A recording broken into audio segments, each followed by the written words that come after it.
it is time for some D&D. Oh, I'm missing Dafer from the Discord. Oh, we lost ISO, did we? He's restarting. He dropped off. There we go.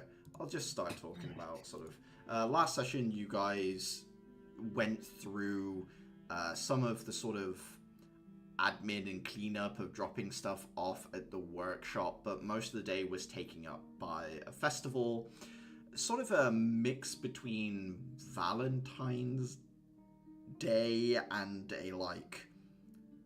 a festival of remembrance of someone no one knows the real appearance of anymore, the Empress. There are statues, but they are worn. We know that they are shaped in a certain way, but ultimately no one really remembers who this person was. Just stories, the same as all the other representations at the fair, be it the witch, the warrior, the sage, or so on. Just games and simple stories to remember these people of the past by. You had an interesting evening of games and prizes, and I didn't roll for the raffle. That's the one thing I remembered, so I'm gonna roll for that now. And I only remember one person putting their name in the hat, so... well, one of the group, as it were. In the shit. I need you to roll me a D100, please, Clara.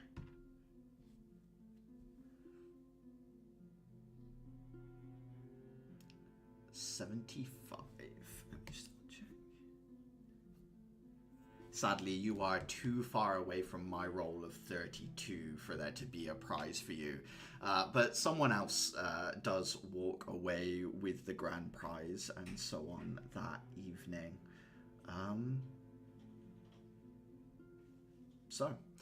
With memories of the festival in your... yeah, unfortunately, unhappy face. The memory of the festival sort of embedded in your minds. You head to sleep that night, and we are waking up on a Sunday. An even bigger Axel, all plushy. I can imagine a slime beanbag as well. I think a big slime beanbag would be pretty wild. I feel like... at the risk of turning all of Clara's worldly belongings into slimes. The Flan Club, when we get our club room, is gonna need some furniture. True. No chairs Can you here. make it look like actual slime? Like enchant the surface of the beanbag to resemble that translucent. Like a big jelly beanbag? That's kind of crazy. I feel like it's fitting. Sitting on a giant blob of jello, I guess you could make it like a waterbed beanbag. Do you know what I mean? Like something along those lines. You'd have to control a lot of how it feels. So you guys can hear me, right? Yeah, I can hear you. Yeah. Sorry, I didn't realize. Okay. I thought you were just chilling out. I didn't realize you couldn't. You were speaking and we couldn't hear you. Oh, good. No, I basically had delayed a software update on my on my Discord client for like ages. It's Gotcha. like a custom thing, so I'm currently joining through browser. That's a good reminder because I updated OBS, but I'm looking at the sound stuff and all of my bars are dancing green whenever me or anyone else talks, so we're good on that end as well. Yeah, sorry, to loop back.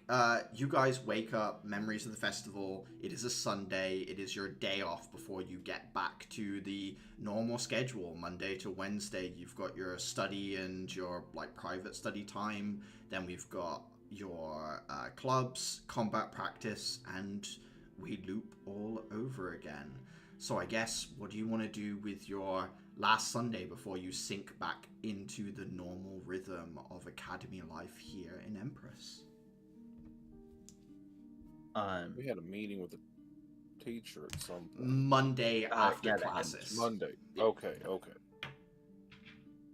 I would like to get up early and head down to the bookstore, Witch's Nook. Witch's Nook, yep. Yes. I'm gonna go there for some coffee and to look for a book. The second thing before that, I want to sort of clarify during session time. But for the flavor of spell storing, is it I know I can take the crystals and slot them into the little cylinder that I use, but could I have gotten Adrian or the other girl to have turned them into sort of like a bullet casing style that could be fired? Not through like out, but it fires. It triggers a firing mechanism that then activates the spell. Yeah, absolutely. You can have sort of a contact activation rotating cylinder, so it like taps the crystal when you pull a trigger. Yeah. Possibilities are insane. But yeah, you're heading to the Witch's Nook this morning. Mm-hmm. And so, anyone else who knows what they want to do with their morning? I'm supposed to square up with the clarinet at some point, right? Yeah. You can head across Empress City today to do that. You do have to... Mistel wanted to work on your project together in the evening, but that's like later on in the day rather than earlier, so you could still head across to the Clarent thing if you wanted to. Okay. Mm-hmm. I also should probably go to the Witch's Nook and return books. So you're also Witch's Nook. That's both Atira and Uther. Yeah. Yeah. Anyone else got anything in particular they want to do? I need to acclimatize my new slime to the slime friends. Clara, slime introductions. Yeah. Dafer. Anything in particular? Can you hear me? Yeah. Oh, Jesus Christ! My internet right now is dying. No. Are you still in the phase of like asking people what they want to do? Yeah, that's correct. Yeah, on to you. Okay.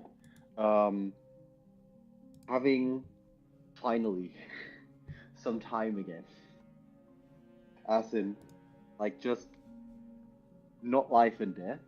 I think Dafer would like get up, I think, like an hour later than usual, which would, I guess, be like normal daytimes. Yeah. And we, in terms of freshness, do we have access to like fresh fish? Yeah, there would be some that is delivered. I'd imagine for fish, it wouldn't be fresh. It would likely be either delivered smoked or salted or something like that. But you could use that for something, I would imagine. Check.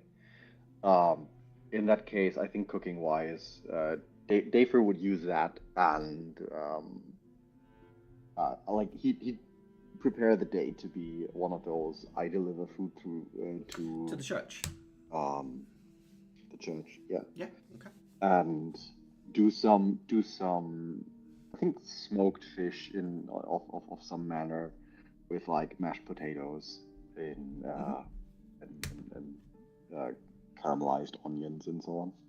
Yeah. You wake up a little later, go to the sort of the requisitions office, grab some bits and pieces, and head back to the dorm room to cook.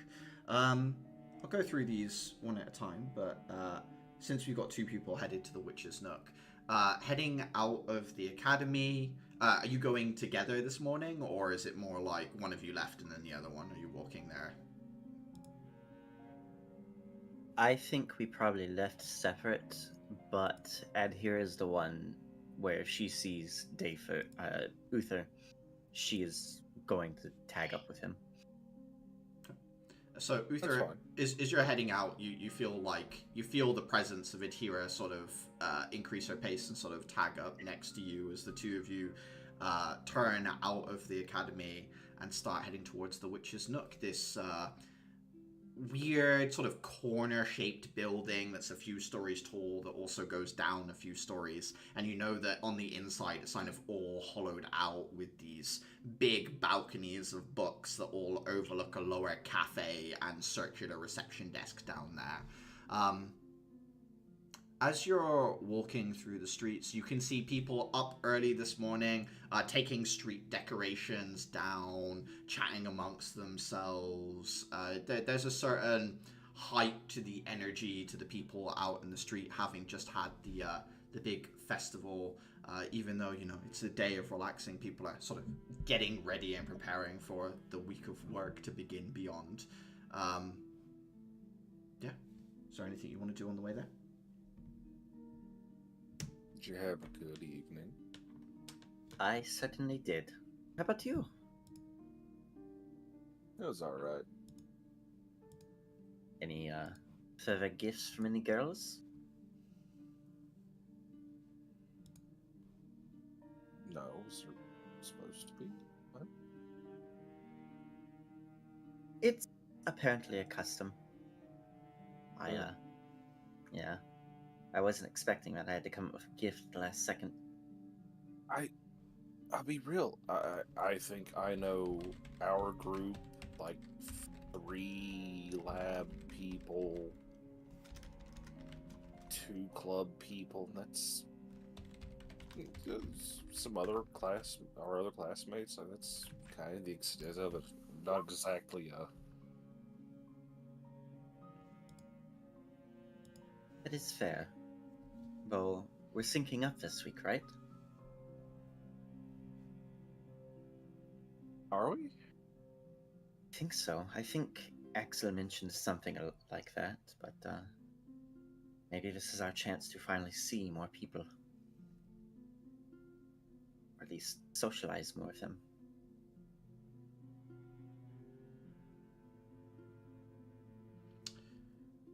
You eventually find your way to the Nook as you're chatting. Not that long of a distance away. Yeah. Big double doors. You open up. There are a few people in here, kind of like idly either returning books or sat in the cafe area just having something baked for breakfast. You don't see any of the librarians that you recognize, but yeah, is there anything particular you two are looking for? I need to return a couple of things. Okay. You go to So I return do those. so. Yep. And you're looking for I'm anything? looking. Oh, go. Uther, was there something more you were looking for, or just returning? Not sure yet. Okay. Hero seems to know what's going on, so I'll let them speak first. Yeah, Atira, what are you here for? I am looking for a book by Elias Brayon. I keep hearing that he has written books on every subject. So I want to sate my curiosity and see if he's written a book on necromancy. Give me an investigation check with Not advantage. going- Okay. Where are you at here? There you are.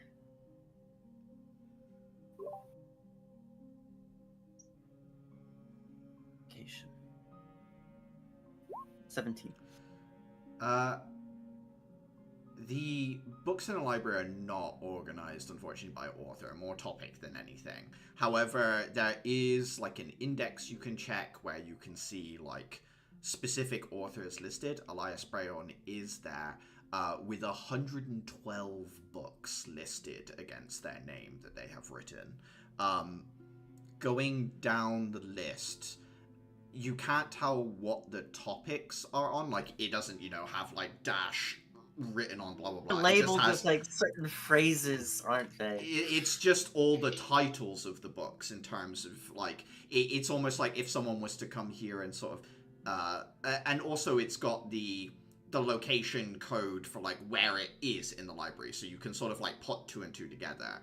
But it looks like there are 2 books that are written roughly on the topic of life, death, spirits, and early magic, including like dawn of magic, necromancy, and other things like that as well. So those are the 2 you can see. There's one like a general treatise on Elias Brayon's musings on life and death, and a history of magic, the dawn, are the 2 titles you can see.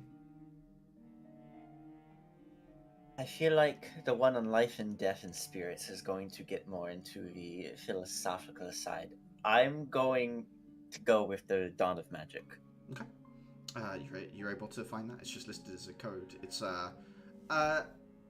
it's a taller book than you're expecting. It's like thinner and taller.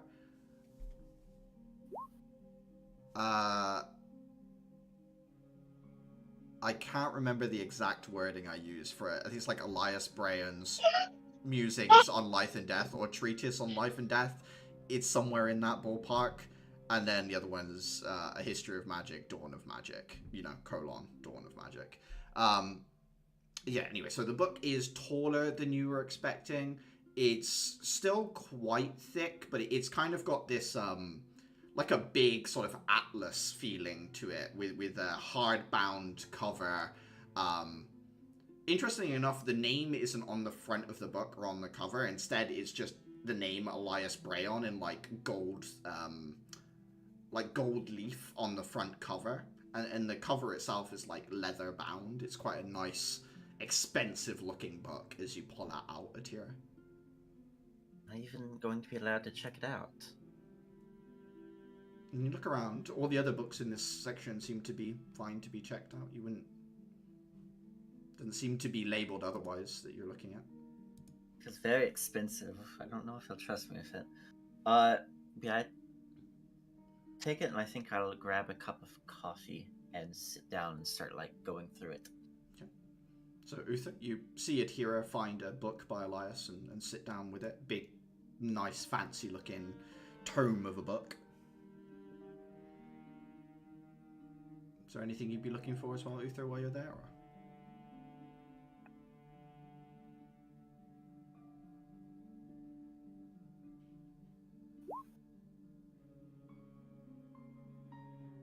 Oh, Walt? One second, I'm still firing on like half a cylinder. That's okay. Adhira, give me...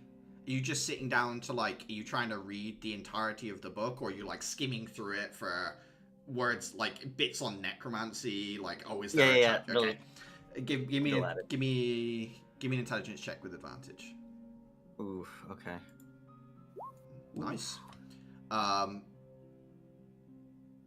You skip through the book. What surprises you is there are a number of hand-drawn diagrams of old magical relics.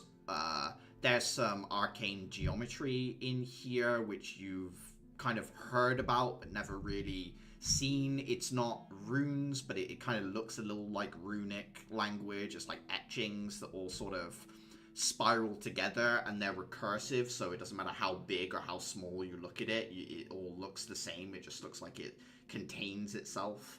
And when you get to the necromancy section, it's the smallest of all the sections in the books, maybe 10 pages or so.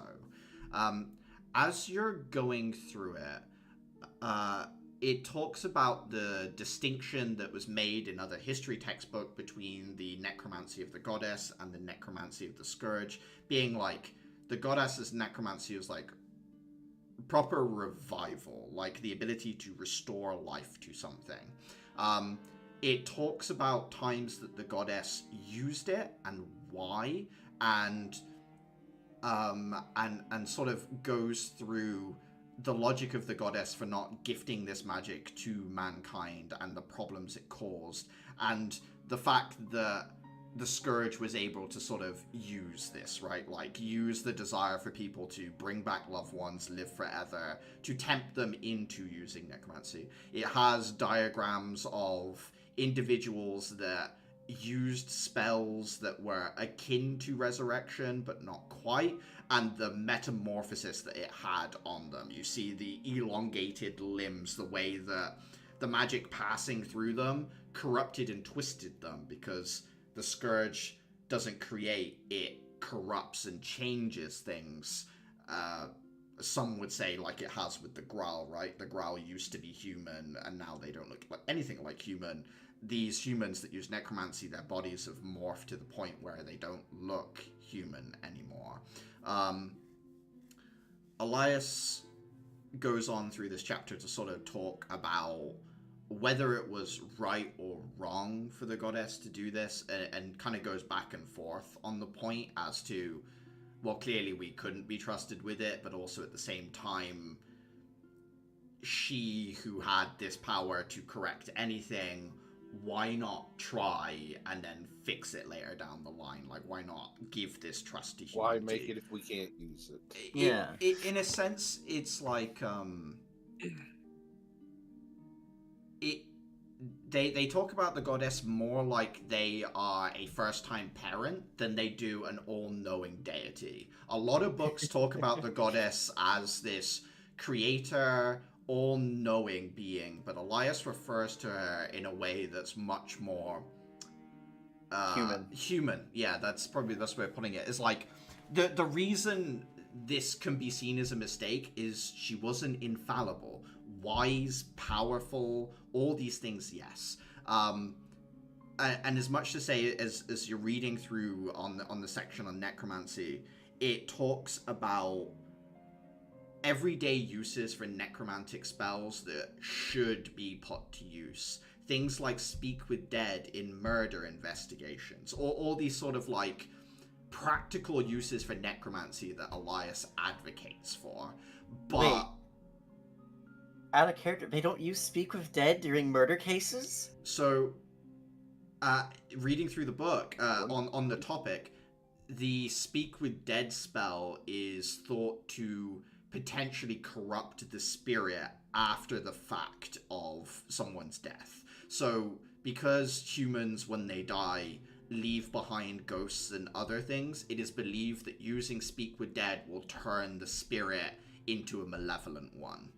Now, clearly this is something that Rudolph doesn't share in, or otherwise doesn't care about. But no, it is not. It is not used in cases such as this. No, absolutely not. I agree with Rudolph. Rudolph has the right of this. So as you're reading through it, there's no information on here about like casting necromantic spells, but it does give you a interesting and sort of nuanced insight into the goddess, necromancy spells, and how people view it. Yeah. Those, I guess I'm going to sort of flip back, not spend too much time on the diagrams, but these pictures of like arcane geometry, that's sort of like catch-all example, or does it show specifically like an evocation geometry?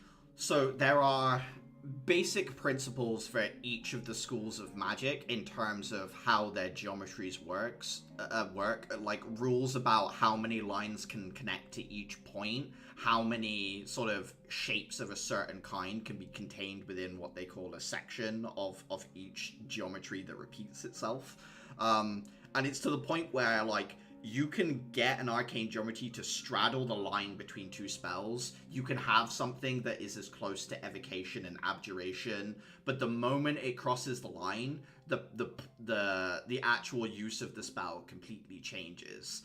And Elias talks a lot about how they believe that these arcane geometries in some way or another access different higher dimensions in order to pull the energy and purpose through.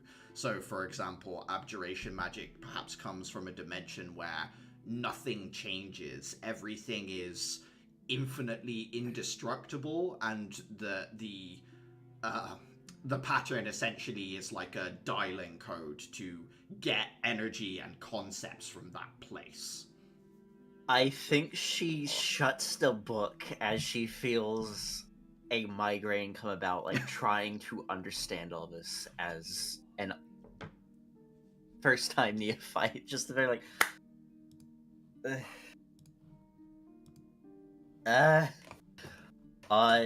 she's going to put that book back, and she is going to check out the book on spirits, life, death, and spirits for later consumption.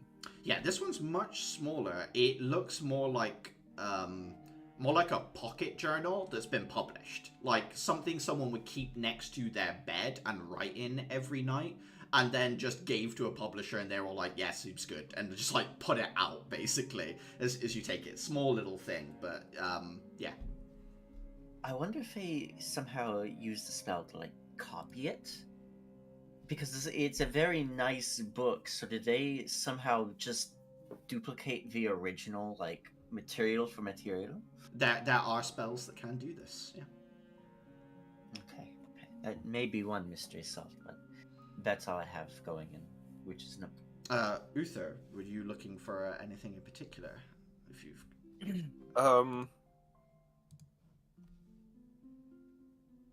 I think the now 2 encounters with the paladin has me a little history on. Well, I say encounters now. City's history, like. Yeah, as in, do you want to know like a history of like all the major events that have happened since the beginning of Empress City, or is it more like a structural, architectural interest that you have, Uther? I assume because you're talking about the Paladins, you're sort of interested in that topic of like the early days of what became the EKs eventually, sort of thing.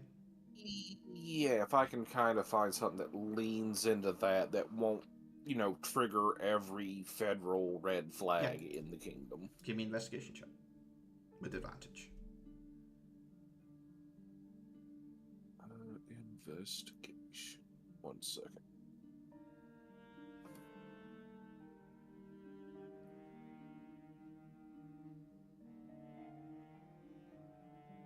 Advantage. Woo.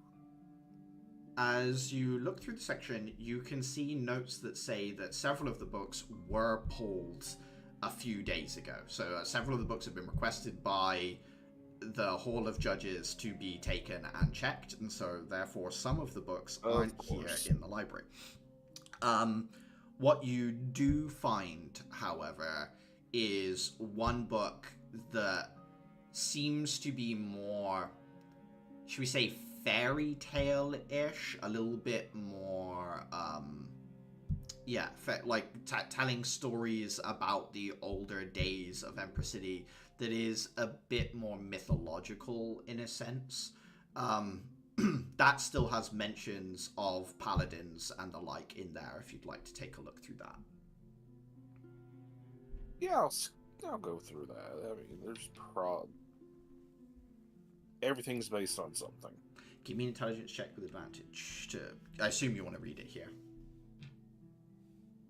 Yeah, 1 second. Intelligence.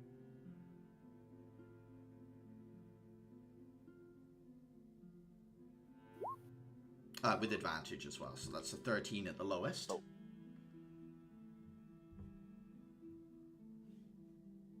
20. Looking through it, Stories of the Paladins, this is before Empress City started using shells. So we're talking about the first marquee field, originally when there were no marquee generators. There weren't these large structures that people go to and sing sort of choral hymns to and give intent to the barrier to spread out across the city and protect people. It was when the Crystalm Pillar first emerged, and Crystalm wasn't being used at the rate it was now, but the barrier sort of protected a core section that Empress City was very much squeezed into. Early days. The Paladins are the remnants of a group that sort of the Empress herself set up. In the days after the goddess disappeared, the Empress decided to get together a group of fighters that had gifts in their blood, in their bloodlines, that had special powers. So people like Axel, who could transform. The Paladins were chosen among these individuals, and the Empress herself trained them. And when it transitions over to the Empress is dead and Zemesia has sort of fallen, the Paladins are still operating, still having this high level of training, and they start using Crystalm. the issue is the attrition rate is awful. The paladins are losing people left, right, and center, and they have to start taking in individuals from the general populace who don't have abilities like they used to, which only makes things worse. So in like a fairy tale sense, it's talking about chosen of the goddess, selected by the Empress, so like people with powers selected by the Empress, and it goes on to talk about how it would be those who swore oaths, and in their oath they would bind to them a core concept. On a 20 intelligence, what you realize they're talking about isn't like the traditional sense of a paladin swearing an oath to a preceptive ideas and getting like divine power in other settings. It's talking about directly taking a spirit into them and using that power when they take a spirit. Obviously, this isn't done. It isn't done as much these days because it's risky as all hell. It can completely change your personality. If you take in the spirit of decay, it can completely change you. Obviously, Atira has the benefit of the lamp and the contract in there, but in the early days of these fairy tales, what they're talking about, these were people that were taken from the general populace who were willing to risk everything about themselves, who they are, in order to keep fighting, and these were the oaths that they swore. And yeah, obviously, it doesn't talk too much about it, but you can see in your head that like as shells become introduced into the tools, people stop making these deals with spirits, they start using shells more, and you can more readily take from people in the populace if their lifetime is shortened in order to have these powers instead. So the paladins are this relic of swearing oaths to spirits that sort of sit in the past, Uther, from what you can tell by the fairy tales.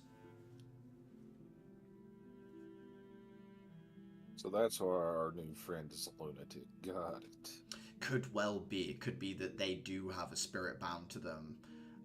It did say in the letter that they had died for Empress City. That could be literal. It could be that they were about to pass over when a spirit offered them a deal, Uther. That is a possibility. It's one of the more common ways that evil spirits get someone to bind to them is they approach them. Yeah, because that's how we end up with those long boys that we had to fight that one time. That's slightly different because those aren't spirits; those are deprived. Those are the ones that are like zero-dimensional beings that literally are just chaos, essentially. So it's very similar but slightly different.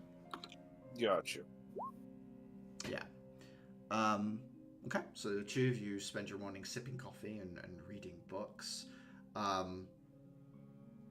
would like to pick at Hero's brain later, but you can jump to a different topic first. Sure. No. Caliban, heading to the usual clinic where normally your blood is taken. Do you want to use the train system? Do you want to call for a car to take you? Or do you want to take a very long walk across the city, Caliban? I'll take the train. If there's like windows, I'll see what's going on in the meantime. Yeah, give me a perception check. Sure thing. 1 second. Where are you? There you are. Perception. There's 2 natural 20s so far. I'm not sure I like this.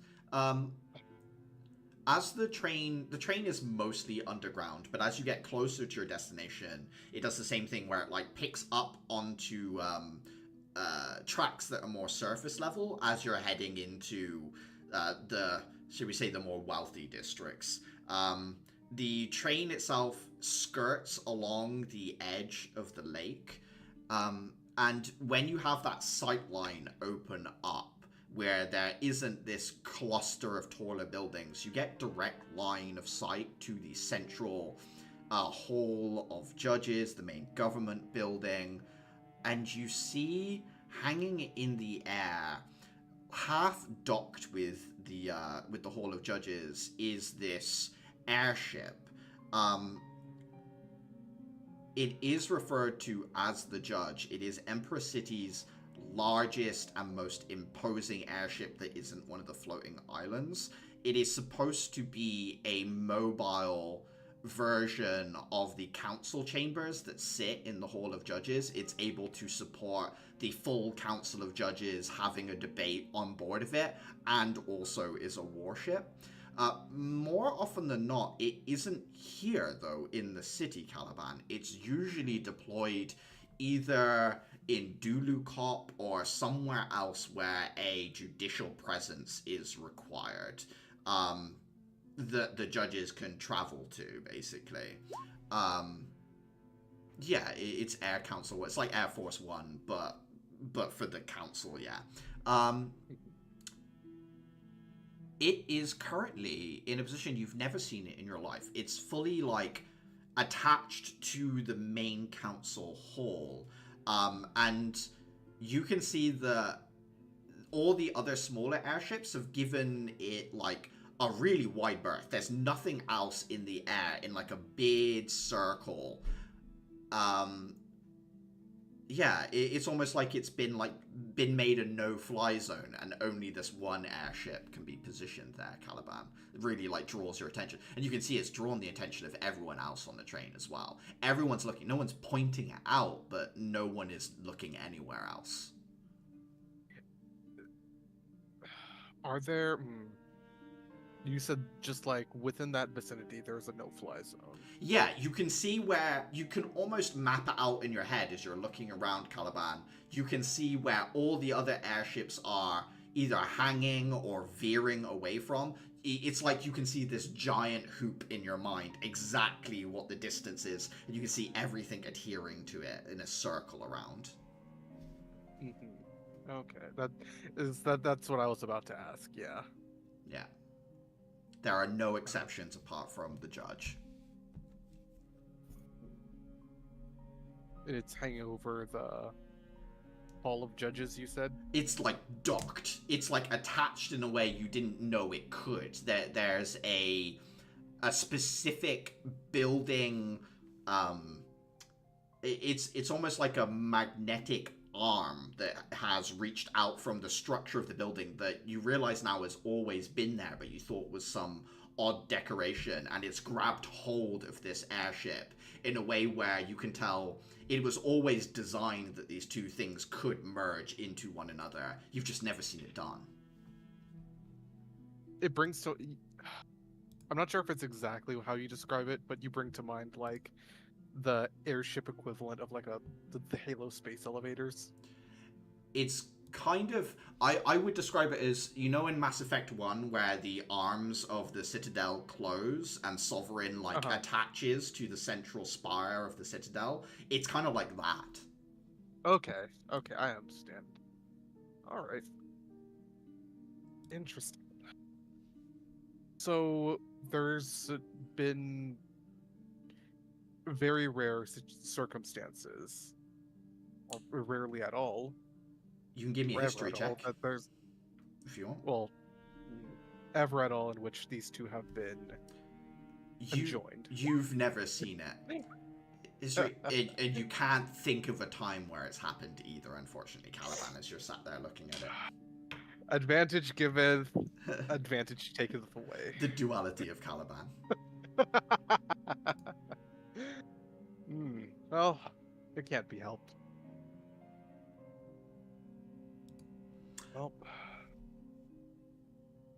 this is just a personal, just like a thing I want to know personally. Do the trains are on tracks, or are they on, like, monorails? They're on tracks. Oh, okay. Yeah, full tracks. All right, cool. You get off at the stop in question, one that you're quite familiar at getting off at.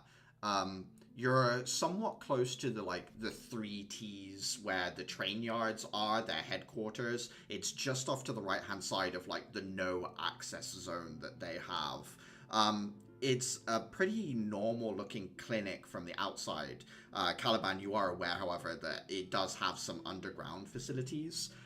As you kind of head through the door, a familiar secretary stands up, smiles, gives you a bow, and says, Mr. Von Halick. He sort of, Caliban just sort of like nods back, he'll like bows his head slightly. You're here for the... she kind of looks down at this crystal plate and says, yes, anytime appointment? Yes. Follow me.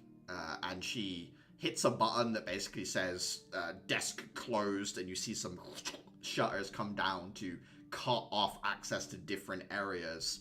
But she leads you towards an elevator, one you've seen but never actually gone in before, Caliban. Interesting. Alright. I'll follow her. You head inside. She taps a identity card against it, and a second panel of buttons slides open, and she hits the lowest number, -13, as the elevator starts to descend. After an uncomfortably long time, Caliban, you're not sure how deep you are. The doors slide open. The receptionist leads you into this clinically white, pristine metal hallway. You can see there are several doors down here, but she wordlessly turns to her left and starts walking, her heels now clipping against this metal floor that you're walking through. She's deadly silent as she's leading you. I don't know if there's anything you'd like to do, Caliban.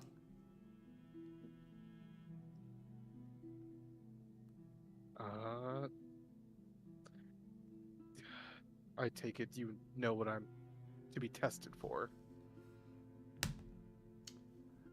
Operational test, yes, in order to deem effectiveness of the new product. That's what I've been told. She simply nods and continues to lead you. Like, I'm thinking to myself, I don't know how much access she has. Like, I know she has access to this place, but Yeah. how much does she know about the Clarent? Personally? Give me an insight check. Like, is this something that, if I say anything, might get her killed, or... 6.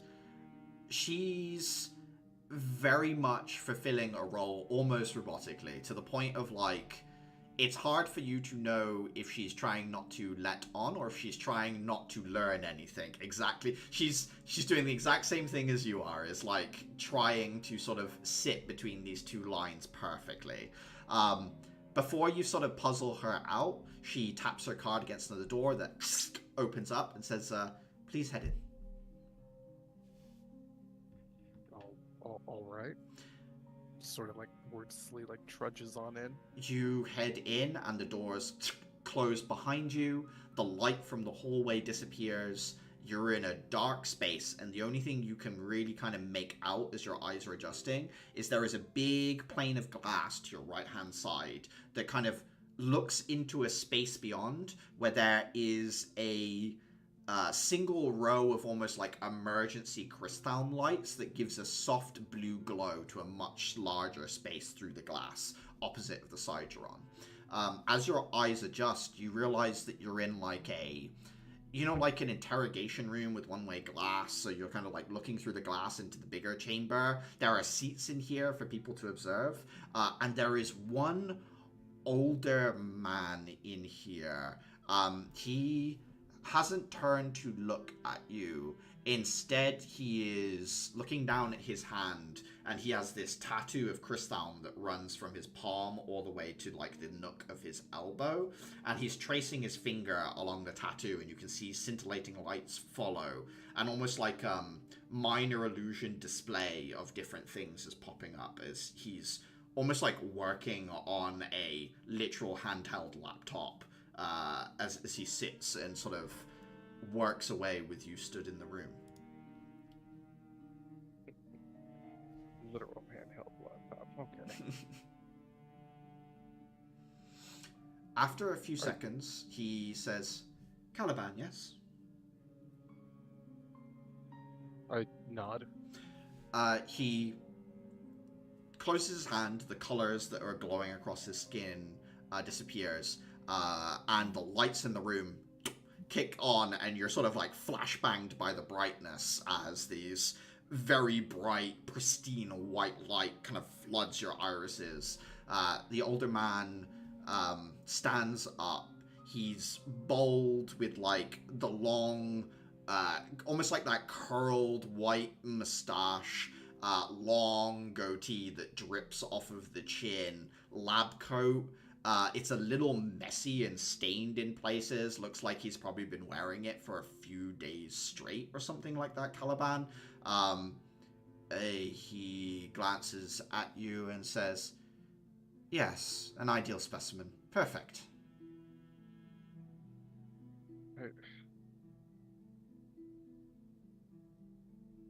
I see. How are you getting along with the new shell? I understand it was installed a few weeks ago. It has adjusted adequately. I would say you're the one who's adjusted. Everyone else we've put it on is, well, some of them broke their own arms simply putting their hand up.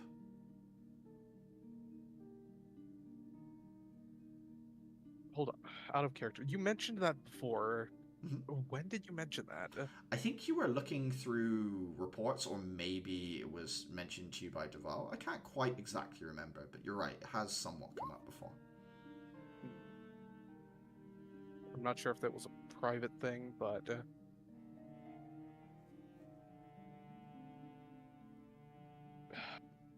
I'll just say, like, is there any more experimenting or testing necessary for it? Well, first of all, we'd like to see how it operates given a certain level of challenge, one that I think that you'll do well with, especially with your adaptation. It itself is supposed to be able to adapt as the conflict continues. I'd like to see whether it can out-adapt you, Caliban.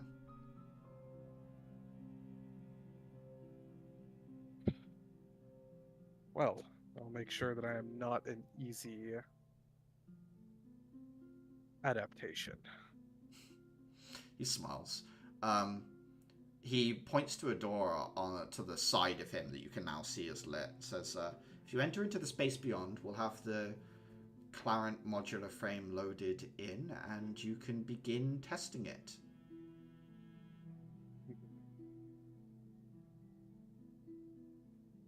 I assume that testing ends upon a certain threshold of damage has been undertaken. Of course. If you could do your best not to completely destroy it, we'll salvage what we can, but it is one of many prototypes, so do not worry if things get out of hand. I'll be gentle. Just a smile. All right. I did bring. Did I bring my weapon with me, or will I be provided with new? You can well, certainly use your weapon if you wish. If not, we can provide you with something, of course. I'll stick to what I have right now. Very well. All right. You want to head through the door? Yeah, I'll head through the door. Heading in, the doors open and close behind you. The light in this room starts to slowly pitch up until it's like a comfortable level. It reminds you of the combat training room underneath the academy, but much bigger. One of the doors opens up, and walking through is... It looks like... Have you seen the Silent Hill 2 remake? I've seen bits and pieces. There's an enemy in that that's a pair of legs on top of a pair of legs, so it's like legs above and legs below. Yeah, I've seen a friend of mine play it. I've seen those. It's a mechanical wireframe version of this. The legs above and the legs below both end in hands. So it's got hands on the lower section and hands above. And at the waist is a pair of folded up wings that work either way up. it's a little unsteady as it steps through the gap, and it has to spread these mechanical wings out that sort of like filament outwards into a wider shape in order to stabilize its walking. As it moves forward, you can't tell where the eyes are, Caliban, and yet at the same time you can tell it's watching you.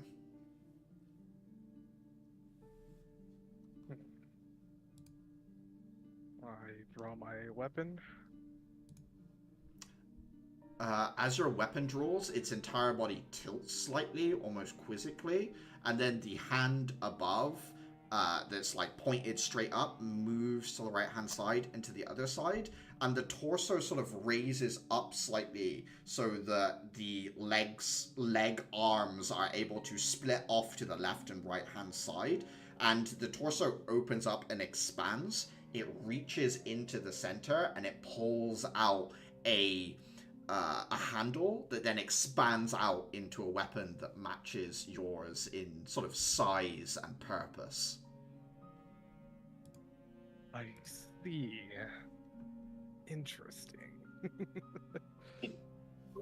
So where did it pull out the weapon from? I don't understand. In the chest, if you ever seen one of those toys that's like a Connects ball, and then like it expands out to a really big size, but then like crushes back in? Do you know what I'm talking about? It's like a big plastic interconnected series of little arms that expand outwards and then can kind of crush back in. Does anyone know what I'm talking about?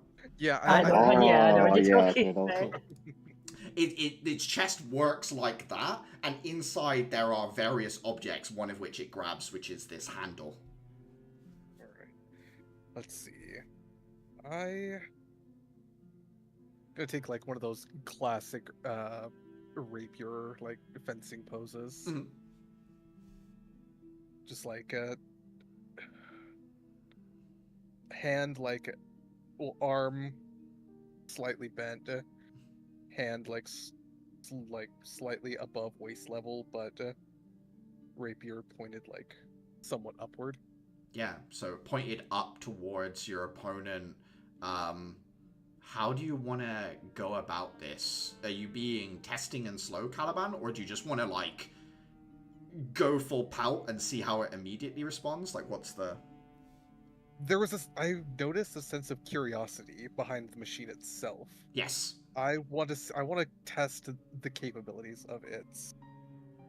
Well, curiosity does garner intelligence to some extent, so I want to see how curious this is. So you want to sort of take it slower than anything, right? Like kind of intrigue it in a sense. Mhm. Okay. Give me an attack roll with advantage, since you're being more basic and curious in a sense, like building things up. 17. You approach, it allows you to, and it starts to respond. It's not using the rapier that is adapted correctly for the first while, Caliban. There are multiple times where you could, if you wanted to, flick the weapon from its grip. I don't know if you'd like to or not, but you see, like, it doesn't, it's like swinging the sword rather than like thrusting or otherwise like using quick motions of the tip to cut with. I'm gonna take this opportunity to be more like in a more teaching position, Just like, like instructing. yes, so, like if the way it handles, I'll just like correct its stance as I'm fighting it. Slowly but surely, it is beginning to learn the basics from you.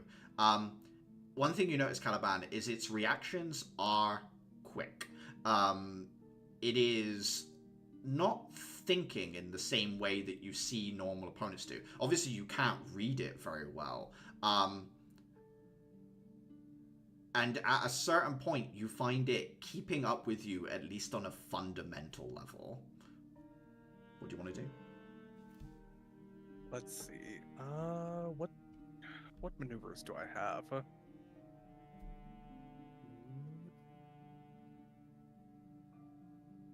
So I'm basically just having it try to mimic my own fighting style on a like.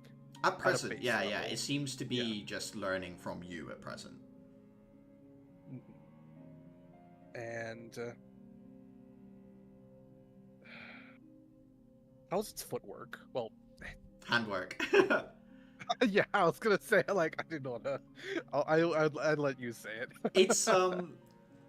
It's interesting, Caliban. At certain times, it's like you're fighting someone who has seen someone else fight and like thinks they might know what it is, but they keep getting like tangled up a little. And then at other times, it's pristine quick. It's almost like there are two sides of this thing fighting against each other. This like thing that's learned from you and some other intellect, and the two of them are at war with one another. There's like an amateur and the thing you've trained. I'm gonna like take notice of its footwork as like there's a fight, Mhm. and as soon as like I catch like a pattern to its missteps, I'll probably like trip it up. You trip it. You watch as it cartwheels and inverts itself and drops the weapon, catches it with the other side, and continues to operate as if it was the other way up, completely fine. Oh, that's incredible.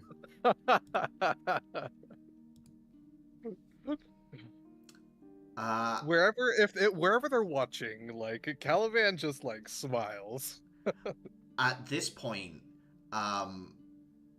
there is a sort of like flash from the machine, and you watch the amateur disappear from it. The chest expands out, it grabs the second one of these handles, and the blades swap to scimitars.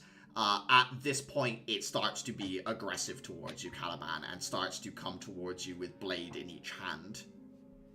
What do you want to do? I'll take my offhand dagger and just like try to mimic its stance in turn. Yeah, give me an attack roll with Noblesse Oblige. Ooh. That's wrong.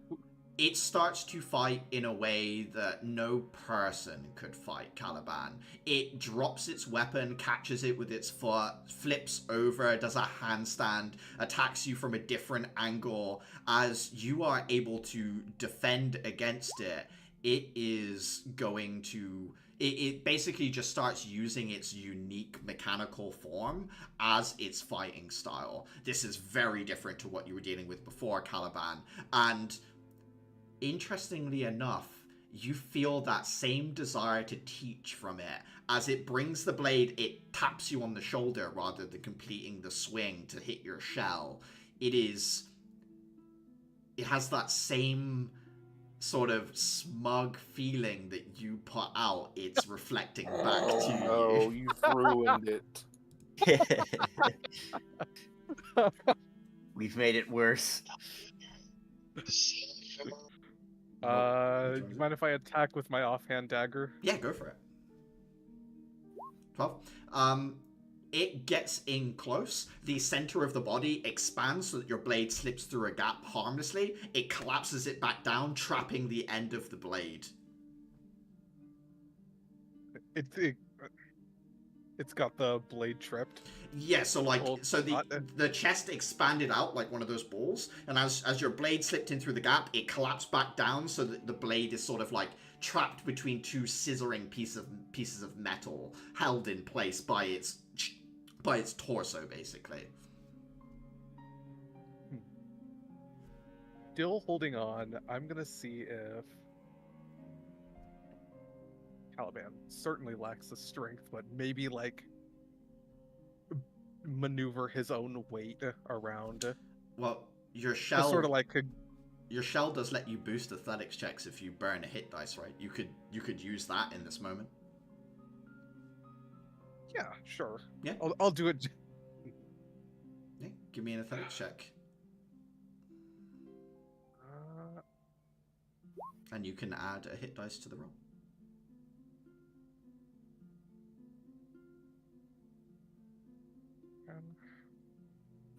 Oh, fuck. You pulse strength through it, pull it to... you like trying to flip it over you, or like just bring it to the ground? Like, what's the... Just like so you know, like when you like have somebody like grappled, Mm-hmm. and then you have like you can put like your leg behind their leg, and then just sort of like push them to the ground. Yeah, a hook throw. Yeah.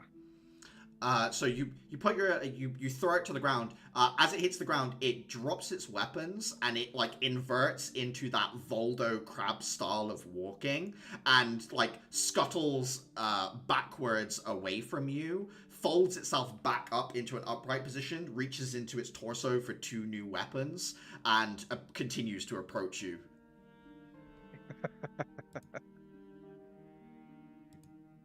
Now I'm gonna take it a little bit more aggressively this time. Mhm.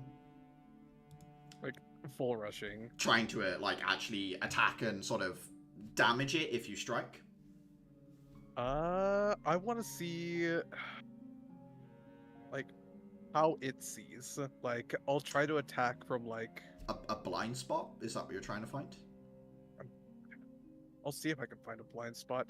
So far, the midsection would be the most obvious place to strike. But Yeah. because it's the most obvious, that would be what I wouldn't expect. I think it has eyes on each of its arms. Give me an attack roll with advantage. 18. Sorry, 24.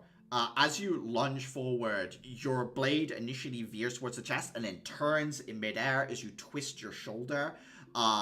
You put the blade through the shoulder. It doesn't have the same method of expanding and contracting its torso to stop this. Your blade pierces through the metal there, and you do see panic ripple through the machine.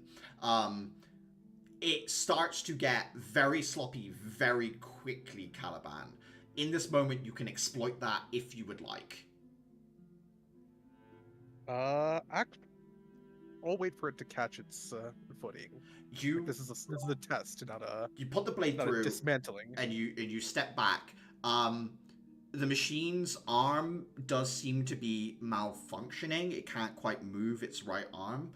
So it reaches into its chest and it pulls out a gun and just points at you and starts firing, Caliban. Call an ambulance, but not for Just me. I cast gun. It just reaches into its torso, pulls out like a small machine pistol type weapon, and begins to fire upon you, Caliban. And thus the angels set upon the shepherds. Parry this, you filthy casuals. Transforming my weapon into gun form, I try to shoot the gun out of its hand. Yeah, go for it. Give me an attack roll. 18.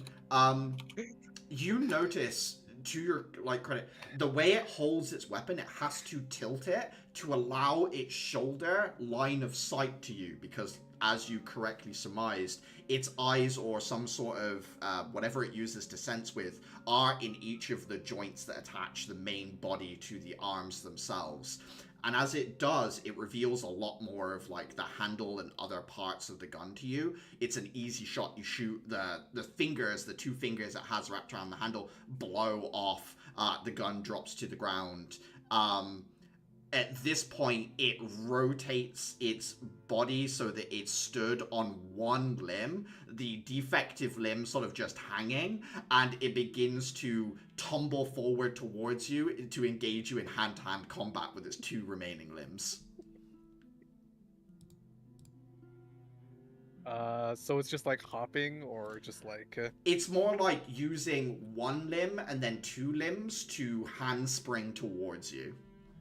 Alright, okay.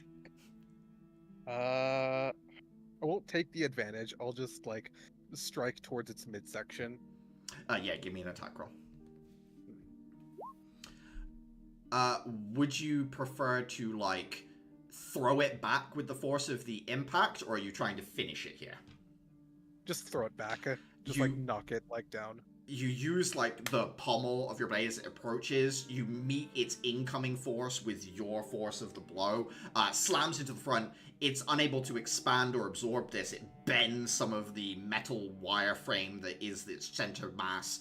Sends it skittering back across. At which point, another flash of light occurs across the machine, and the cool calculated self that was there before disappears. And it is only the amateur that remains as it struggles to get to its feet, and a voice says, "Thank you very much, Caliban. That was quite instructive." One more thing, like, I go over to the wireframe Clarent. Hmm. Like, what is it doing right now? Attempting to like stand on one limb, you can see that the weight of its injured limb is sort of causing it to wobble slightly, as it is just trying to just stand in this position at present. I know that it's watching me, right? Yeah, it feels different than before, though. It doesn't feel like the thing you were fighting, Caliban. It's like another intellect has taken over.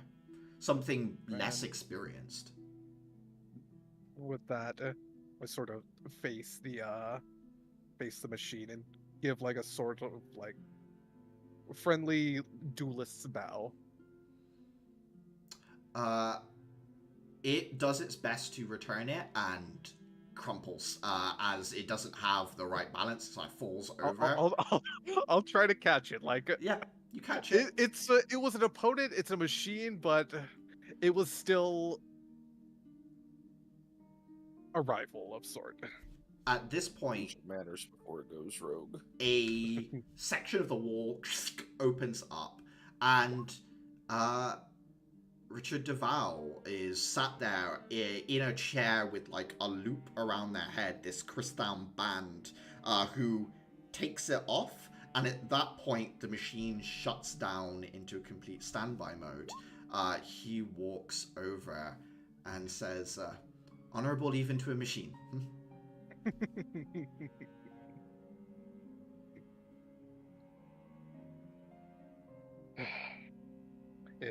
I gave it a fair fight, and it did so in return.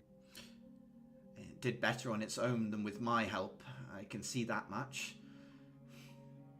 Troublesome.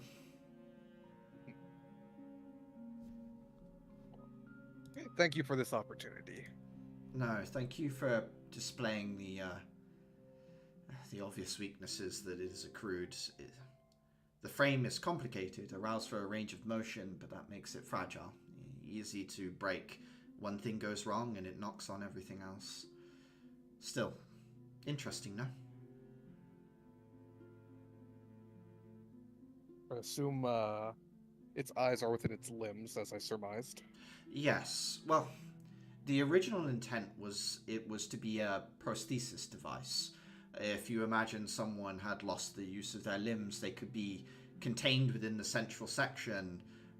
At that point, there'd be no room for further internal machinery. Therefore, we had to put a lot of the operational stuff in its limbs itself. Well, since this is not being used as an alternative for a prosthesis, I suppose there can be more of the complexities like put within the center. Yes, for more combat-purposed variants. The test of the remote system seems to have worked well, although the range is not perfect.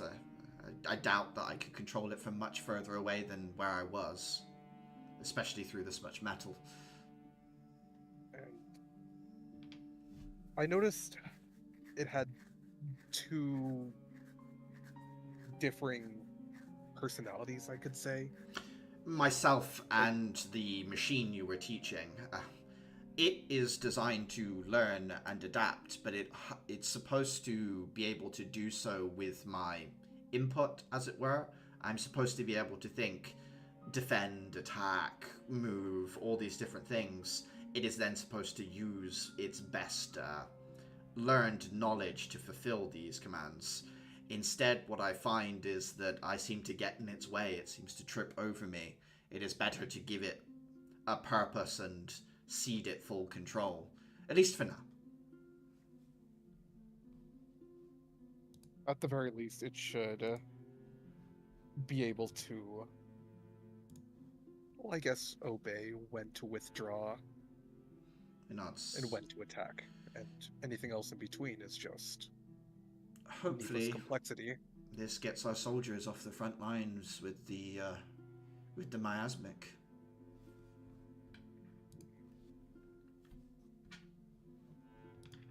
One day, anyway. Still a far cry from being battlefield operational, as it were. Still, pretty good for a prototype. Thank you. Lonnie? Yes, please. He pulls a sweet out of one of his lab coat pockets.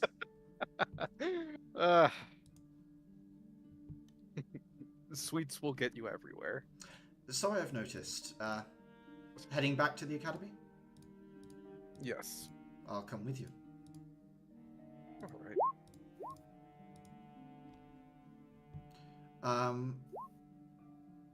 As you sit on the train returning, he has in front of him like a little crystalline slate that he does some stuff on, but he puts it away eventually, sat next to you and says, I hear the mission was a tough one.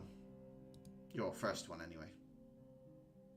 It was more complicated than it had any right to be, but, well, we handled it, so I suppose anything forthcoming, well,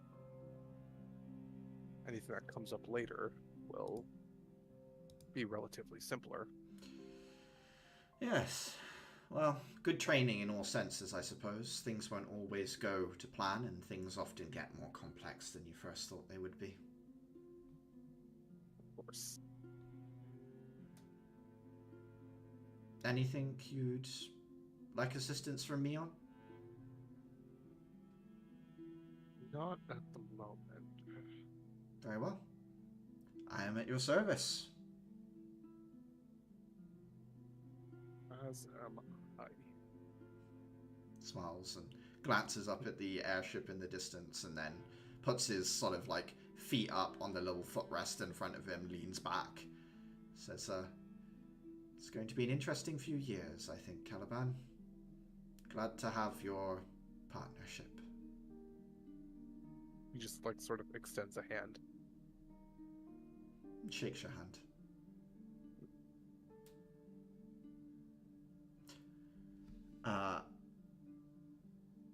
Clara, you are back in your room at the sort of like slime terrarium. You sort of introducing, is it Tabasco? I think we Tabasco is the name of the Yeah. slime. You sort of I just want to see where Tabasco's going in the hierarchy. Pulling back the lid, letting Tabasco sort of roll into the environment with the others. I think I'm gonna just like place his like carrier case that I had next to my terrarium, because if he seems aggressive, I'm gonna have to like do this way slower. As you bring it closer, kind of set it down, and he stops slurping around as you set it to rest. All three of them do the pillar to sort of say hello. You watch Tabasco take the small piece of ceramic that it had before to put on its head as a hat, and the other slimes do the same as the three of them wear hats together. Okay, that's enough. That's enough for me. They're fashion icons. So I suppose I will. I guess I'm just gonna have to like put the little case like next or like on top of the terrarium or like inside it. I don't know how big it is. It's like a pod. I'm trying to think of a good way of describing the size of it. But either side of it unscrews so that it's got like a screw top on the left and the right hand side that you could unscrew and then like tilt it in order to allow them out. And it's about the size of an American football. It's probably like quite sizable, but it doesn't taper off. It's more like a pure cylinder. Yeah, okay. I'll put it in the terrarium fully, and then like unscrew one side so it can get out. I don't want it to like have to fall down. They probably don't take falling damage, but Clara doesn't want to take the risk. Yeah, you gently ease it into the space. The three of them kind of move close to one another. They move close and like reach out with these proboscis tendrils, but they don't quite touch. They seem to be wary of the heat that the one slime gives off, but they don't seem to view it as aggressive. They just sort of like get close, and then some instinct, you know, like when you put your hand close to a fire and it feels too warm, it pulls the proboscis back. You do see the... Give me an insight check. Okay. 19. They all do seem to get along. They seem to maybe have been communicating for a while at a distance. What you do see is the Tabascus's inability to make physical contact with the other two does lead it to feeling slightly other. It moves into a space slightly further away. As the other two are close together, it sits on its own a little bit further away from those two. Interesting. I'm gonna go to the kitchen and try and like get a little ceramic bowl of water. Mm-hmm. Yeah. And I'm gonna place it in the terrarium, and like I wonder whether with something to lower the heat, they could all like have a place to hang out, like a slime hot tub. Yeah, Tabascus climbs into the hot tub. Like steam kind of pours up from the initial contact, and then as it sits in there, it just kind of like softly bubbles. The other two slimes come on over, and they are able to make contact, at which point the three of them do sit closer together, and you notice them start to do the sorting thing together, where different things you put in the terrarium, they pass between each other and decide who gets to devour each one between the three of them. Clara's gonna lean her head over the top of the terrarium. I'm glad to see I figured that one out. You're all friends. Just tall pillars as you lean over, and they all wobble at a frequency towards you. Me too, friends. Clara's gonna like put her hands up and like wiggle slightly. At this point, there is a tap tap, a knock on your door, soft knock. Clara like quickly wrenches her hands back down to her side and smooths out her clothes, but she will go and answer the door. It is Axel who is there. Looks at you, looks over at the terrarium, says, things are going well. I'm acclimatizing the slimes. It's like a sauna in here. It's quite warm. It will be good during winter. During summer, I think I might have to figure something out. That's true. Let me know if you need anything. I just wanted to let you know that Crescent is awake and you can visit her if you would like. She's in a secure room, it's comfortable. She hasn't been causing any trouble while we were gone, has she? One injured handler, a little more than a scratch, but still. You make her sound like a cat. Well, she definitely got her claws in, but he's okay. I'll go and see her in a minute. Yeah, But no. while you're here, there's something that kept coming up while we were on our mission that I'd like to ask you about. Yeah, of course. What is it? Well, after we discovered that Kathy was still alive, and Sky wanted to split our group up so we could accomplish our mission goal and a personal one, Yes. quite a few of us mentioned the fact that our mission seemed intense for a first one. And given who we are as people, it's not her fault, she was merely answering a question, but I've been feeling like we were put together as a class deliberately for something special. Yeah. And Sky suggested I talk to you and the headmistress about it. So I've arranged for you to talk to the headmistress after Monday's lessons. I understand how it must have felt out there. I don't think any of us expected things to have other organizations involved from afar like that.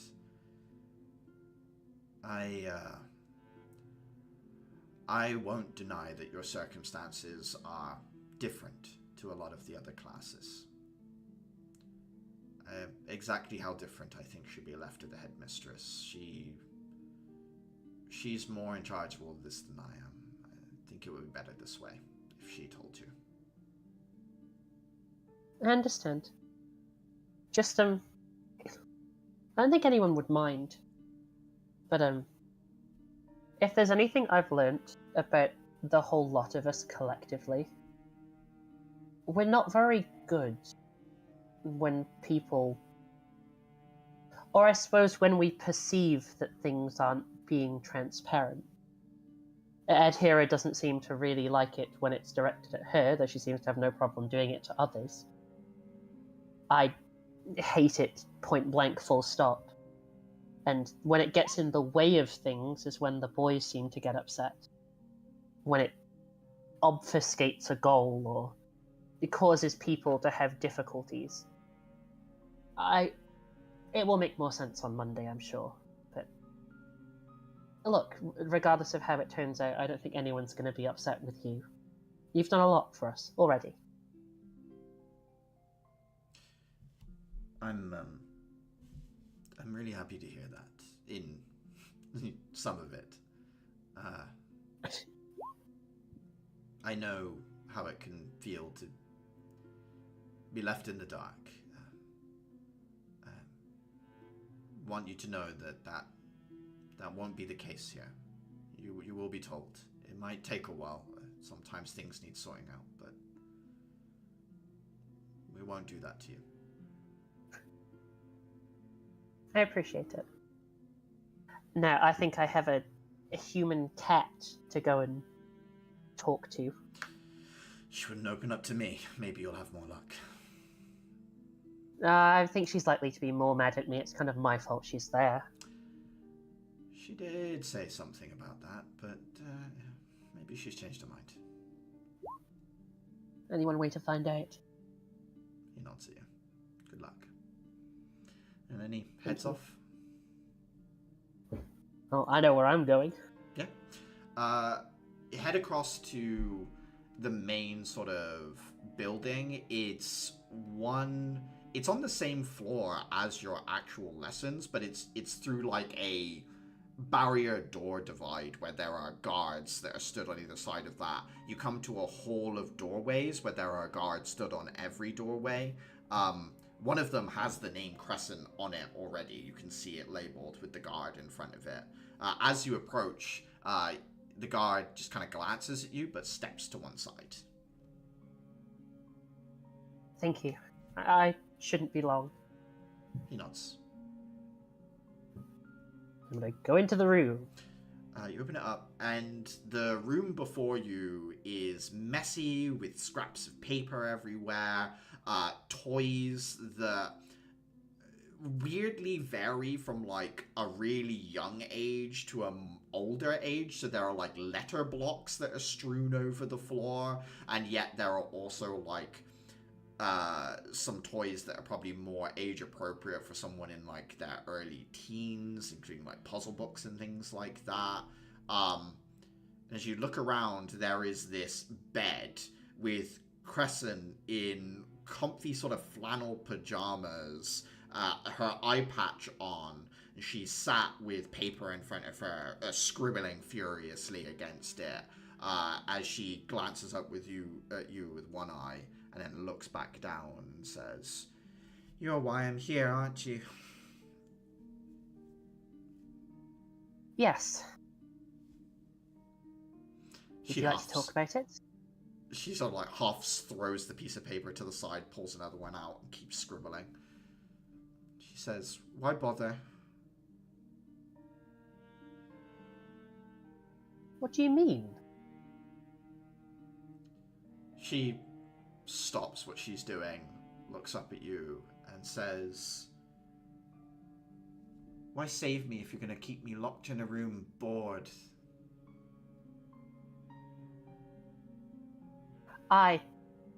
Clearly, maybe something happened to knock a screw loose or two, but I think it's funny you think I have any decision in whether you are staying in this room or any room. The only thing I'm responsible for is the fact that you're breathing at all. You She kind of slumps backwards into the pillows and looks up at the ceiling. She sighs and says, I guess the question's still the same. Why save me? Tried to kill you enough times. What makes you think I won't try again? Maybe you will. No offense, but it didn't exactly work out for you either of the first times. I don't know whether you remember this, but I cut your leg clean through the bone the second time you tried. But still, that's rather not the point. There are a lot of questions I have about it, and I'm sure a lot of people have questions for you as well. But it's not really for them. If everything ended right there, well, for a start, if it had ended my way, you'd have just been outfitted with a prosthetic and, I don't know, questioned. Unfortunately, someone decided to shoot you directly in the mouth so they could question your body. That didn't sit right with me. It wasn't fair. At least, a fair fight that you'd lost. There's some honor in that. There's no honor in being killed while you're defenseless. She sits back up, plays with the crayon in her grasp for a bit until she sort of like just snaps the end off with her thumb. She looks at you. She says, Honor, where are you from that you talk about honor? What a weird thing to bring up to what you must think is a murderer. Surely that's how you see me. Yes, and no. I grew up in Heaven's Pillars. I still feel like I'm from there, even if I live here now.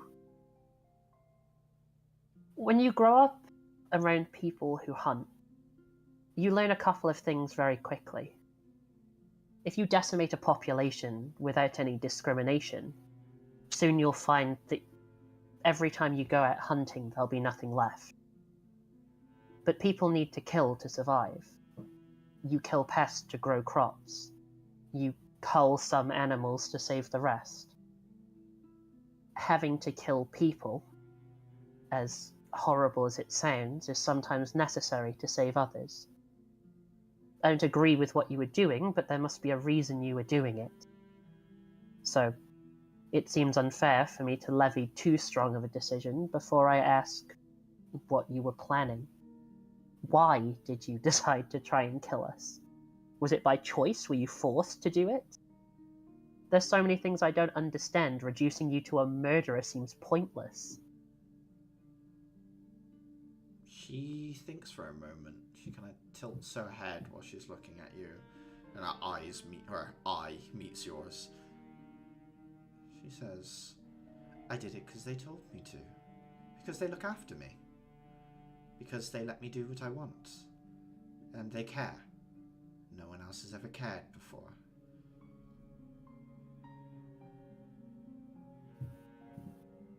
Did you think if you said no that they'd stop caring? No, but you must have friends. Like the boy with the mask.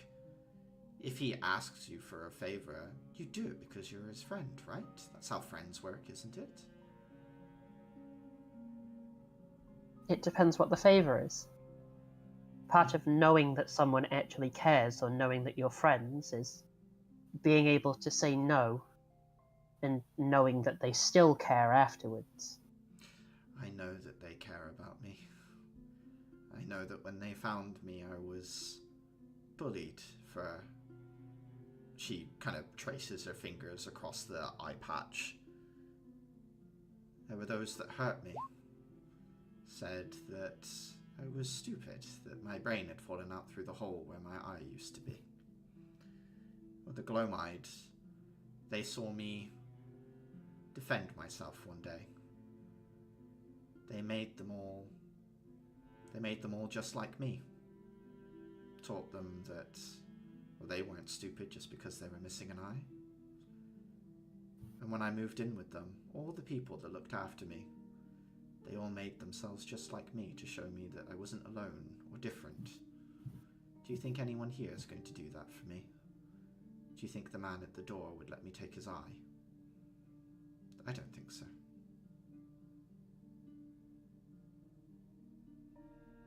Do you think because they happened to punish other children, that made those children like you?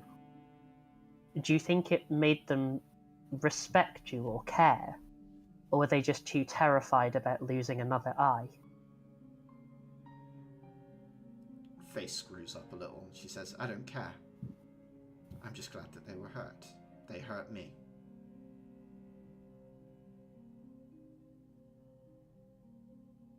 And you hurt me. You hurt my friends. You hurt people I cared about. And yet, I made sure that you got to be here, somewhere safe, somewhere where you're fed and clothed and sheltered, and you don't have the leg I took from you. It's not missing. It's still yours. Why do you think I did that, instead of hurting you the way you hurt me? You can see quite plainly that she does not know. As she sits there quietly and scrunches her face up and thinks and thinks and thinks. She just can't quite fathom it. She doesn't understand you, Clara.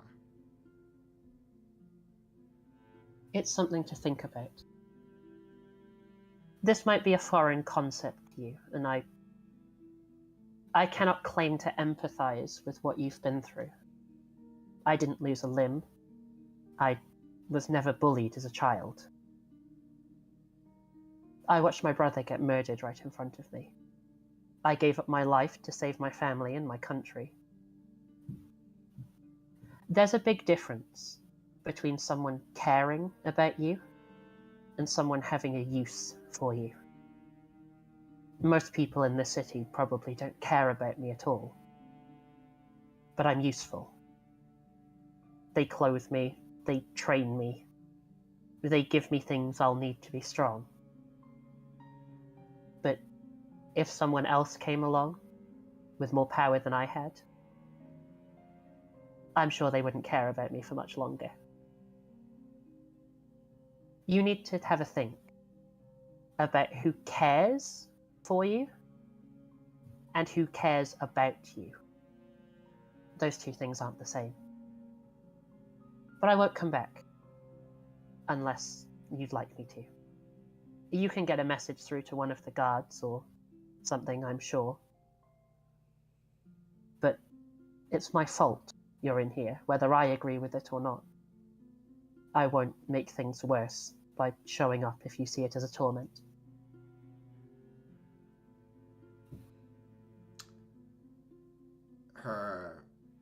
Her eyes sort of like darts, looking around the various images on the bed that she has drawn.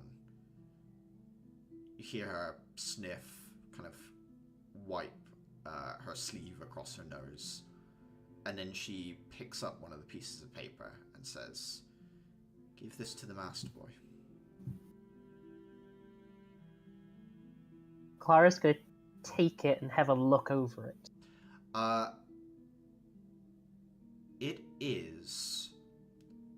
It's quite an odd thing looking at this artwork. It is drawn by someone you can tell that perhaps has never turned their hand to pen and paper before, someone who's never drawn a piece of art before, but she's not untalented. It is a depiction of, in crayon, Uther's eye, and then it is attached to a figure that is completely bathed in shadow. It is as if only the eye is lit, but it is the shape of it's a feminine figure with just only Uther's eye kind of showing, and on the side that she has her patch, so it's kind of sitting on the sort of, if you held the piece of paper up towards her, on the right hand side. I'll pass it on. We have an art club here at school. Maybe one day you can come with me. Would I be able to use something other than crayons? By the time that I feel like I could get you out of this room, they might even trust you with a palette knife. When you say knife, she instinctively reaches to her pocket and then looks at you and says, "What did they do with my blade?" They didn't. I did. You watch Right now? her take a sigh of, like, relief. Right now, I don't think I would be allowed to give it back to you. And, frankly, I don't think it's safe for you or I to give that back right now. But Please make sure it's safe. who knows? I'm keeping it. But when you've had a think, and perhaps once I've had a chance to hear your answer, maybe you'll get it back. She nods.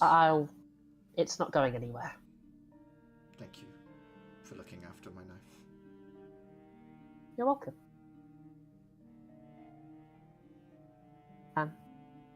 Well, I'd say have fun, but I wouldn't want to be trapped in this room either, so... until next time, perhaps? If you come back, bring a book.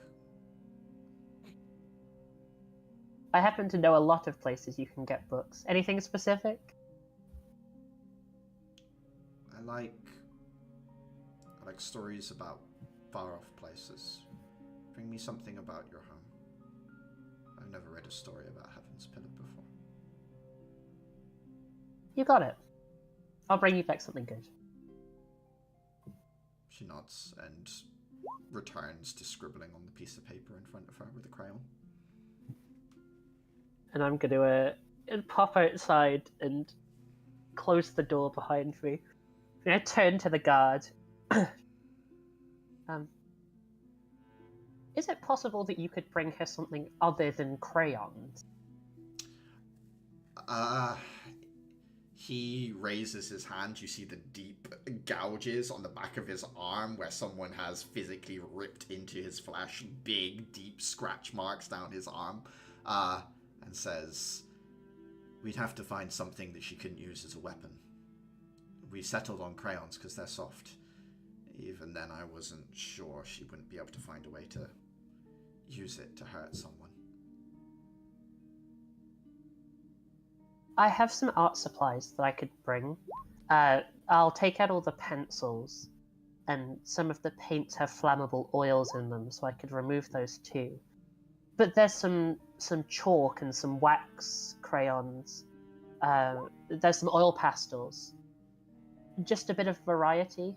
No offense, but I don't know if you've checked half the stuff in there. She's not 3 years old. You can see that this is a lot more compassion than he was ready to level at the individual through the door than that you are sort of suggesting. But he nods and says, "The room was put together in a hurry. My apologies that it isn't up to requirement." No, please. I completely understand. It's not a requirement as such. It's just... Well, you might find her a little bit more amenable to reason if things like that are thought about. Obviously, I don't expect any of you to have put that as a priority. You've got bigger things to worry about, like actually keeping people safe. Also, that cut is nasty. If you put harrow root extract on it, it won't scar. They should have some in the medical bay. Give me a persuasion check with advantage, Clara. Persuasion. Oh, Christ! You see in this moment that there was something in him that had hardened. Whether it was during the, like, description of what she'd done before, or whether it was him getting scratched. As you're talking to him, some part of him remembers that there is a girl behind the door, right? Like, that it isn't a monster that is back there. And as he's talking to you, you remind him of that, and you see his expression change, and he says, thank you for the tip. I'll make sure that we change the objects in there, and if you bring me a curated list of art supplies, I'll make sure they're put through. Thanks. You're And welcome. you're still allowed to be upset. Believe me, I'm still upset. She tried to stab half of my class. Yes, but treating her as if she's done that is only going to reinforce that she's someone who does that. I'm hoping she might realize that, given enough time. But hey, we can make a start. We can. Thank you. I'll see you later. You as well. And then he The trot back home. returns to his job. Dafer, you watch as like Axel nods to you, walks past, has a conversation with Clara outside the room, and then walks back through into the space as you're cooking. He comes over, says, "Smells good for the church." Yeah, pretty much. I need to recharge after what we had last week. A little bit more than just the rush of the festival. He nods, sits himself up on one of the kitchen sides, and says, "I'll help you carry it. Seems like everyone else is pretty busy today." Ah, thanks. I was wondering who I was going to ask, given that I didn't quite anticipate everyone leaving today, and I think Clara is still busy with her slime observations. Yes, well, Given that she has a new addition. she'll, I think she's got someone to visit later as well, so I'll take over. I'm kind of looking forward to just, playing with the kids over there. I don't know how to explain it well. It just reminds me a little bit of home and soothes the soul a little bit. I guess. I can imagine it would take you home. I understand that your village is quite small, yes? Well, everyone must live Somewhat tight. close together. Yes, pretty much. Basically, if one family has a kid, everyone has a kid, because suddenly you're the big brother of a new person. I can't imagine how you got anything done. I imagine you were constantly chased to be, used to some sort of climbing frame.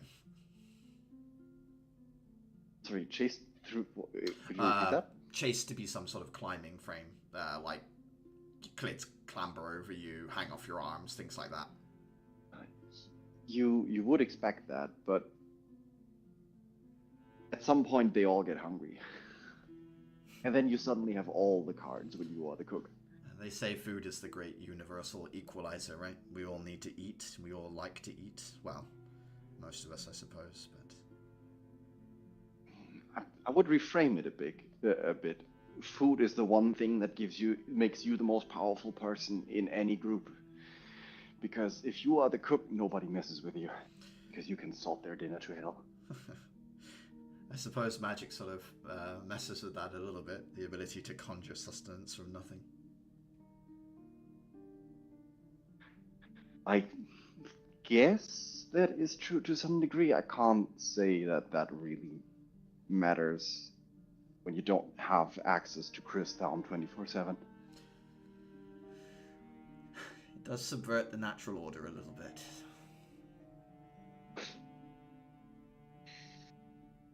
I mean, is that kind of stuff normal or happen often? Magical food, I mean. I don't see it too much here in the city, to be honest with you. It's usually an emergency situation thing. The food it can conjure is normally quite bland. There are some exceptions, but it is, should we say, wasteful in the amount of crystal required to create a meal that is as good as something that is home cooked. But on the battlefield, there were many days where I sat down to a ration pack that consisted of a crystal. Somewhat ruined food for me for quite a while.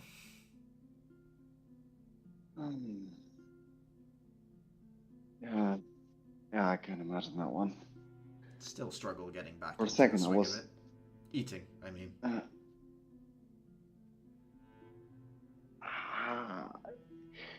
I mean, how do you not eat? Or was it just that you basically had to? Sorry, Sam, I'm blanking on the word. Like,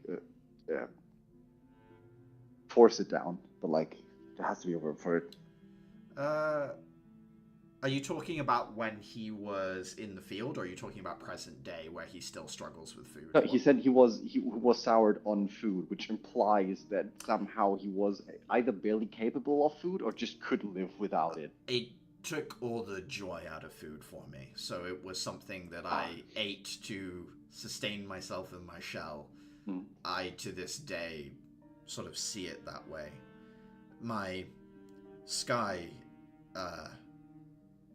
took me to a place where all they do is desserts once. She was like, we're eating sweet stuff until you realize that there's more purpose to this than just living, as it were. I admit, as you saw yesterday, I've come to quite enjoy a pie every now and then. Dafer smiles. Dafer also, I'm missing the English wording. He got very curious when I'm not sure if that was a misspeak or intentional or unintentional misspeak of like my Sky. And at that he would perk up a little bit and study a little bit of like Axel's facial expression at that mention. You can give me an insight check. Are you looking to see what his feelings towards them might be, or? Yeah, I guess. I think the thing that makes me most perk up was that express way of phrasing it. Yeah, give me an insight check. Like adding that belonging in there. 14. It's something you've heard people do with like family members as well. Sometimes people, especially if it's quite a common name, they'll say like my David, my something like that, so that you understand the context of who they're talking about. Sky isn't that common a name, Dafer. But on a 14, it's like one of those things where it could be he sees her familiarly, or it could be that he sees her romantically and let that slip. You just can't quite work out where it is, but either way, you know he cares.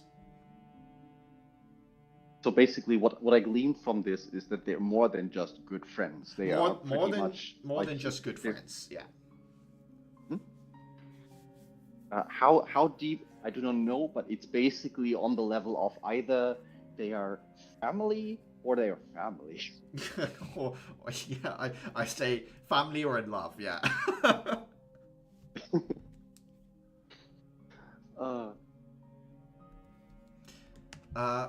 Once you're done cooking, he helps you gather everything together and puts it, in different bags and under his arm and says, let's go.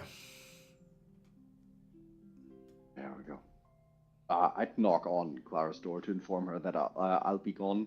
I think I'd just have left a portion for her in the kitchen. She probably would have left by now to go see Crescent, so you could have just told her in passing that you'll leave a bit for her to eat when she's back. Yeah.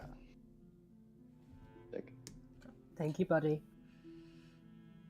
As he's walking with you through I-2 towards the church, you do catch little glimpses of the air cordon that Caliban saw as well. So there's just this huge airship hanging over the middle of the city attached to the Hall of Judges and nothing else.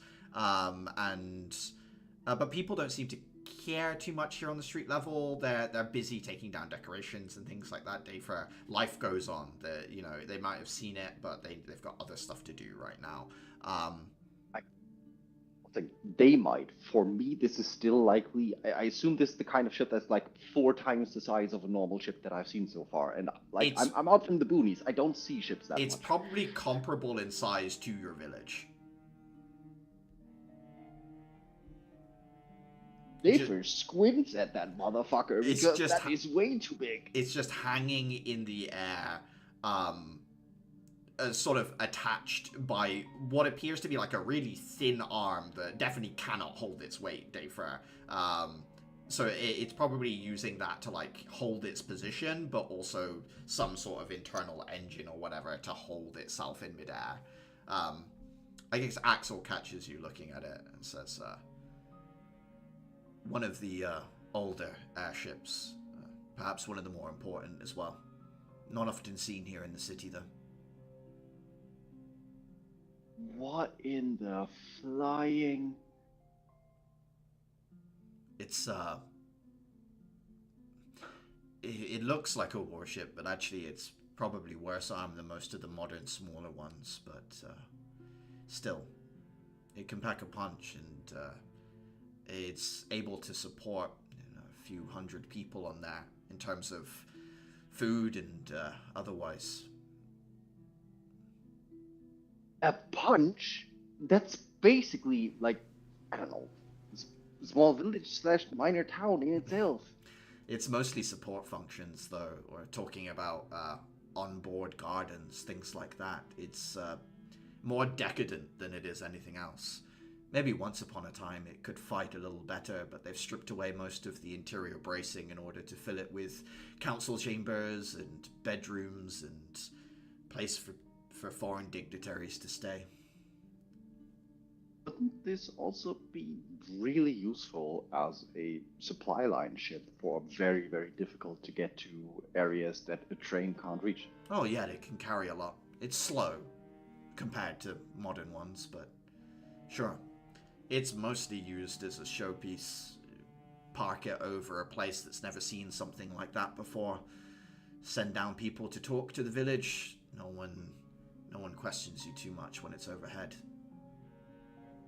I mean, justifiably so. I mean, how exactly are you supposed to defend against that? That's exactly what Dudukop thought. I guess the new Ambaric weaponry might deliver some kind of breakthrough in that regard, but it's not like that's gonna help much. Not when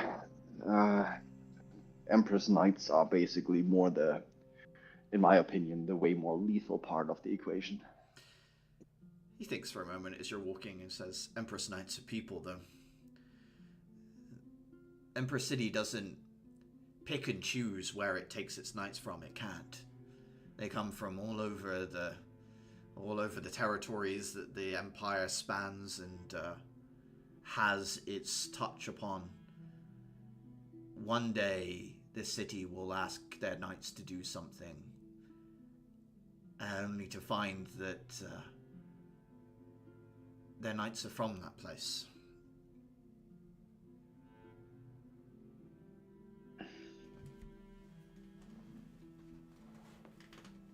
Dafer would think back and then be like, okay, like treating it as an intellectual exercise. Okay, if people are the problem, how would you solve that problem? Just morals aside. I mean, the conclusion, like, what's the conclusion? like matters. I think you just roll in his head, and I think the conclusion is pretty much either propaganda out the wazoo or mind control. That's pretty much the two solutions. Or you manage to blackmail everyone. Yeah. I guess Axel can see you sort of in the think tank, and says, I don't think it's anything to worry about. Not for a while. There's a bigger enemy out there. While that's the case, everyone will remain united.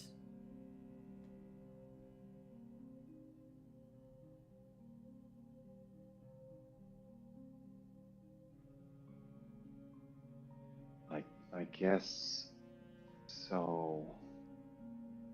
it's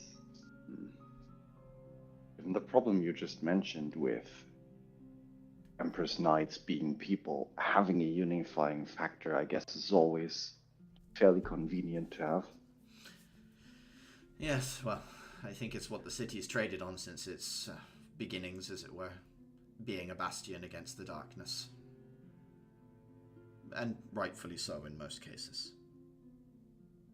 But I mean, are there any other more pressing enemies that the city likes to pull out in case of, I have internal strife, maybe I should unify my people again? I think that's why that ship is there right now. As far as I can tell, there are Centran dignitaries here in the city. No one knows why. But I imagine they're on that ship. Oh. If you bring them up in the context of this conversation, that would imply that they might be used as the next thing to unify against. Did you mean to imply that? Because if so, I am. I mean, in the past, thrilled. Centran was seen as the only rival to Empress City, and then after a large build-up, they closed their borders. They shut everything away and they disappeared, and they kept themselves to themselves. This is the first time that we've had a outreach from Centran Empire, and the papers aren't being told to talk about it. What does that tell you?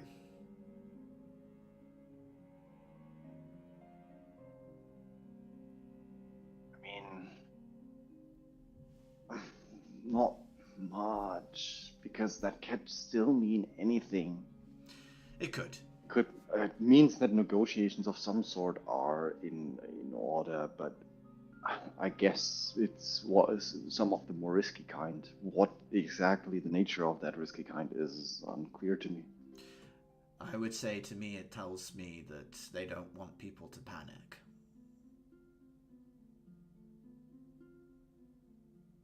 I might just as well that speaking publicly might ruin your negotiation position in whatever negotiation you're in. I'm not sure I could draw in the conclusion of panicking. He shrugs and says, "It's more what I feel than what I know." If not, that's fair. I mean, you know the council better than I do in that regard. No, I have a history that colors my perception of things and you don't. For better or for worse.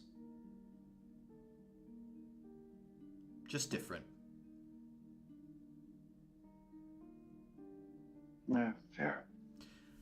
You make your way Fair. up the steps. Church door opens. Haven't seen you in a while, so there is a rush of children that kind of come running over, run right past Axel, jump up and immediately hang off your arms, just as Axel described over the kitchen counter a while ago.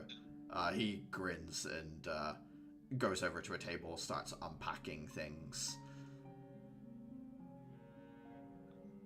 I think David would visibly enjoy this particular visit a lot more than the last couple ones, because like this, he needs it a bit more than he did the last couple times. After having essentially just put off thinking about anything for way too long in order to like stay sane. You spent some time. Given how in how much danger we were in.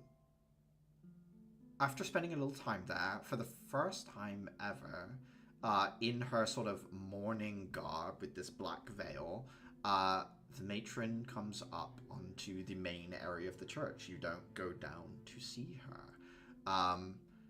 Many of the individuals there bow their heads and begin to give prayers to the goddess. As the matron gets closer to you, Dafer, she speaks in a way that you can both hear and is a whisper, as if it were softly spoken so no one else could hear you, but you have no problem hearing it whatsoever, despite the short distance between the two of you.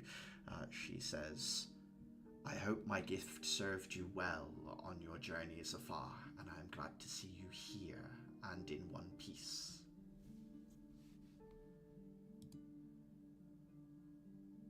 Not knowing how to properly respond back, I think Dafer just gives her a a very thankful look, but in like there's a lot of emotion hidden in there of like that I think that present she gave us was one of the reasons we made it back overall, because it allowed us to preserve the necessary resources we needed to survive like the half dozen near-death encounters we had.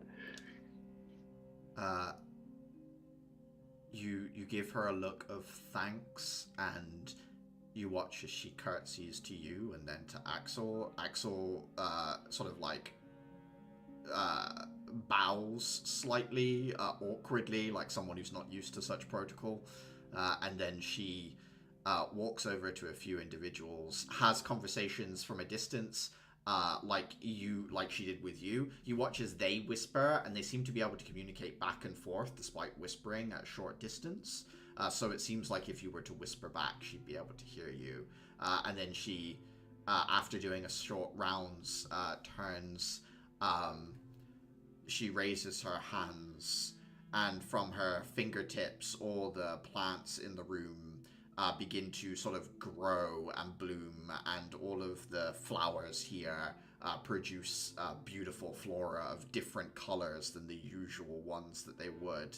And the flowers drop off, leaving behind unsprung buds. So it almost like it blooms, the heads of the flowers drop off onto the ground, and behind is the flower exactly as they were before. Whatever this is happened, sits completely unchanged. But the kids rush over and pick up these flowers to kind of play with them, collect them, start like pulling them into clothing and things like that.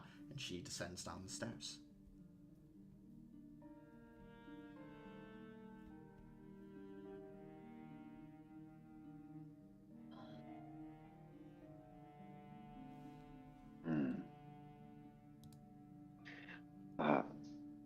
I think that display gives Dafer a little food for thought, because overall, what she just did wasn't really necessary.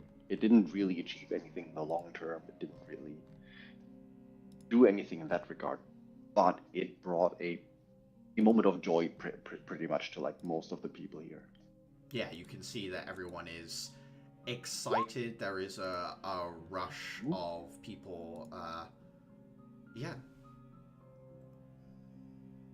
So I think that makes Dafer wonder a little bit about like just the joy of the moment.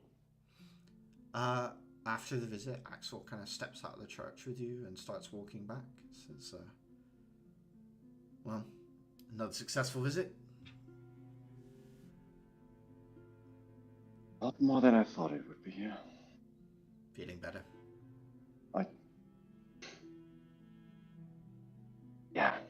I think I can tackle whatever lesson you'll throw at us on Monday.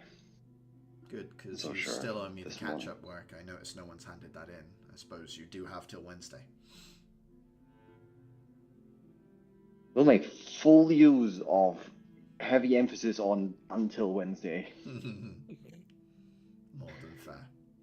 I've got some business in the city, so I'll leave you to walk back. Don't get involved into any deep mysteries that spiral out of control while I'm missing.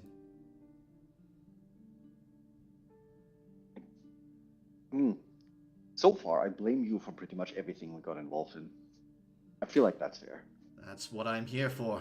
And he kind of smiles and peels off from you, waving over his shoulder as he walks down one of these side alleys. Before he does that, Axel? Yes? I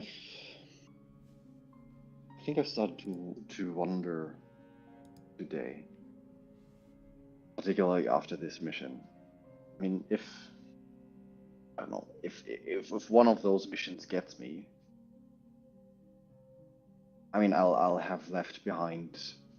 I mean, the situation for the kids will go back to what it was before, and I mean let's not talk about what will happen to the place I'm from. I've been wondering is there anything that could be done that lasts, that helps them? I mean, what I provide is nice and all, I guess. It just makes me wonder about something that's more lasting. Axel thinks for a moment. Says, I don't know about your village. I think that one is on you for now. But here, yeah, leave it with me. We'll figure something out. But hey, Defa, try not to let it come to that. I don't plan on. I know. I have enough on my shoulders that I can't really afford to fail. Good. And then he continues off.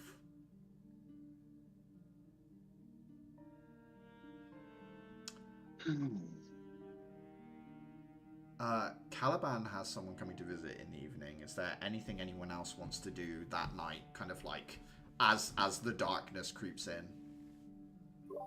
Classwork. Classwork, yeah. Therapy. Yeah. Um, I'll I eventually. wanted- Oh, go ahead. No, you go. I was gonna say I'll eventually have to help Mistle. Yeah.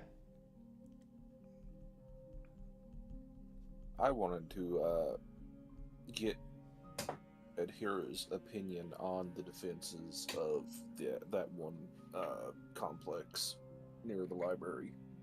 Oh, this is like a little bit before this, basically. Yeah, as we're leaving, just kind of like point out the window at it. Just what do you think of that? And this is the embassy complex, yeah? Yeah. Okay, so it would be on your walk back. I guess after the two of you spent the morning like reading and sort of drinking coffee, as you're walking back, you point it out, and what is it you say again, Uther, to Adhir? What do you see when you walk by there? And I'm just going to like rattle off some things that I've observed about it. Just want to see if Adhira catches anything that I've missed.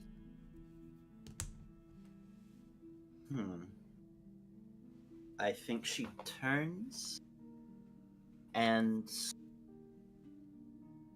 assesses the building herself, looking at it with fresh eyes, because I think it's always just sort of been there in the background for her. She hasn't paid it much attention other than it being Impressian architecture. But now that he sort of lists very specific details about its security, what can she pick out? What are you looking at it from the point of view of, Adhira? Is it the point of view of like, what would I do if I wanted to steal something from there, or is it like, is it more general? Are you just like looking at it from like, what if an attack like the thing that happened to my academy happened on the embassy? How would that go down? Like, what's your mindset as you're thinking about it, Adhira? If I were to get in there, what would I see? What would I notice? Like I sort of run through a plan in my head. Very basic one, but still an idea. Give me a perception check. Okay.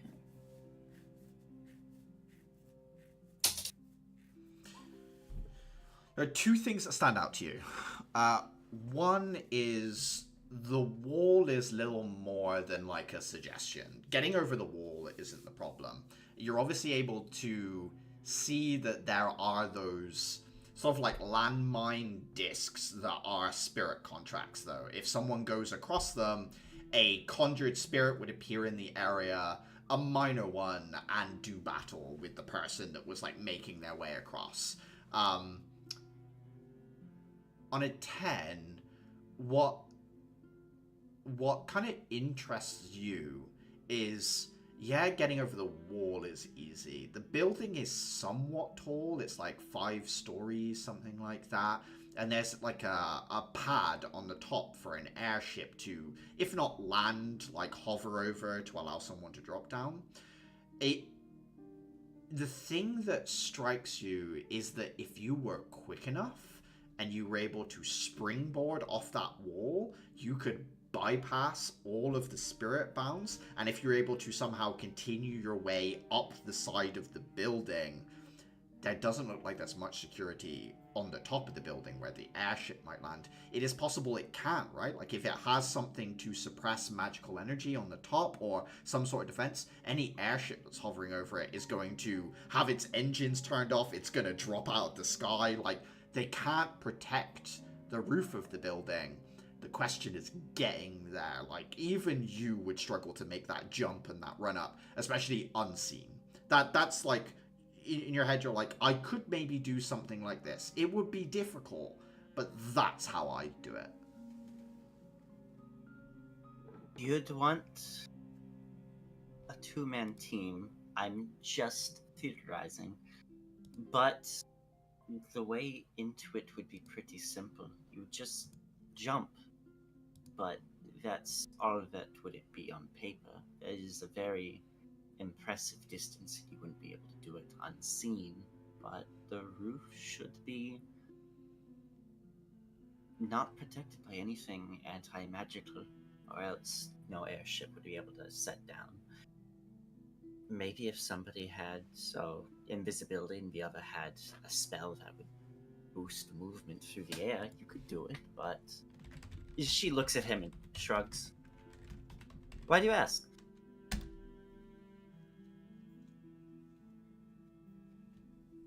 Or hypotheticals. Gives that just a smile. He's lying. You can tell he's lying. Narrows her eyes a little, but smiles in return. What sort of stuff do you get up to, Dragon Slayer?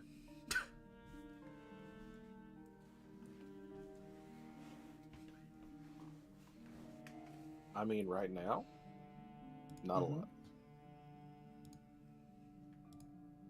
Are you looking for something to do?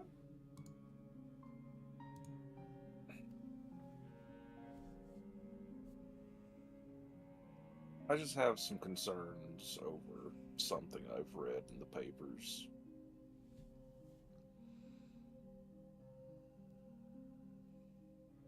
Yeah. It's... Everyone's in a buzz about the, paladins. No, not that. That's lunacy. That's going to get a ton of people killed. If anyone falls for that bullshit. Oh. What are you talking about then? What did you read?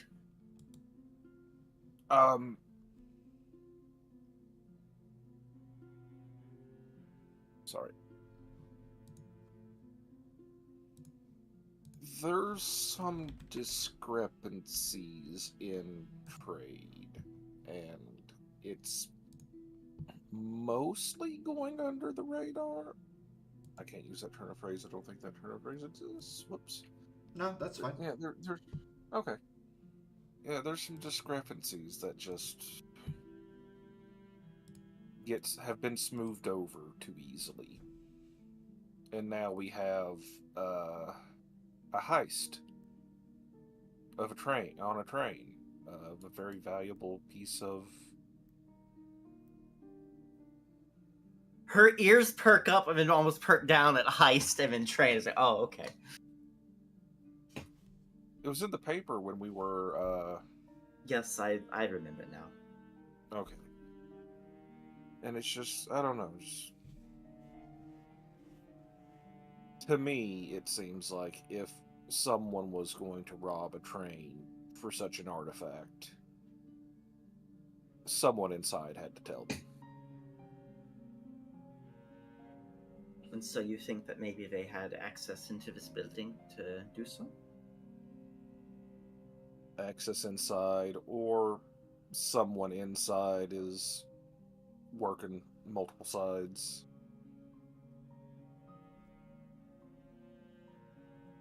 Purely hypothetical thought experiment, though. No, it's a thought. I think a bunch of the politics are lost on me, but I see your reasoning.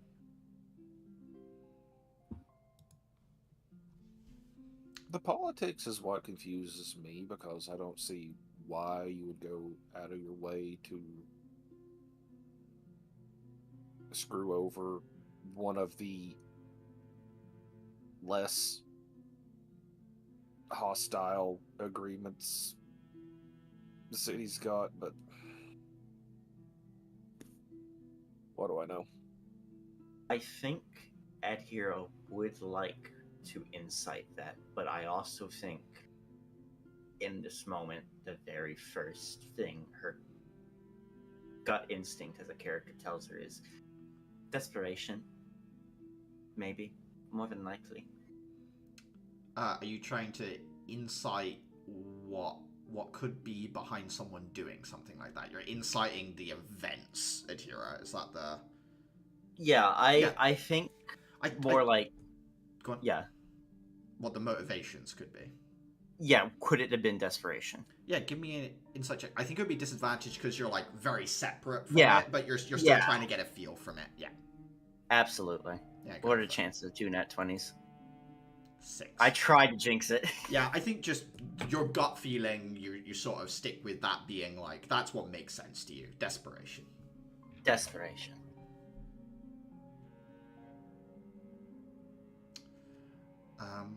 But with that, are you guys happy to head back to the academy? Yeah. And then Adhira heading straight to therapy. Yes. Heading into the space, you find it much as you found it before, that it's a room with a bunch of, it's not distractions, but there are some comforts around, books with the titles on the spine so that you could sit and idly read them. There are snacks on a table, and as you find your way into the room, the woman opposite you, as she looks at you, says, I understand you've come back from your first mission. I have. She reaches for some snacks. Would you like some privacy? She, obviously there is the box you can place the lantern in if you wish. I'm sure he wouldn't mind. Going to put the vessel in. Slight hesitation at the very end, right before the cutoff, and then she puts it down in.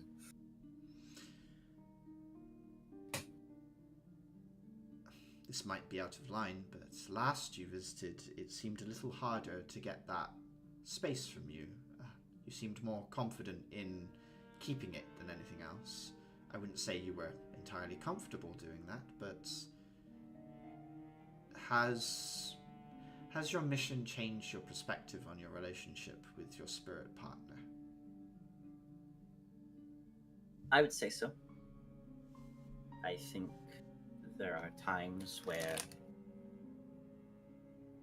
he is more than just an extra set of arms, and he does feel like my own arms. Something I can depend on. I can rely on him. Gets me out of tight spaces. And that sounds like a positive relationship development. But She nods. I don't think it explains a certain change in your demeanor, but I'm glad to hear that things went well. I think we had plenty of time to. There is an internal flashback to twisting metal and anger, rotten anger. Connect.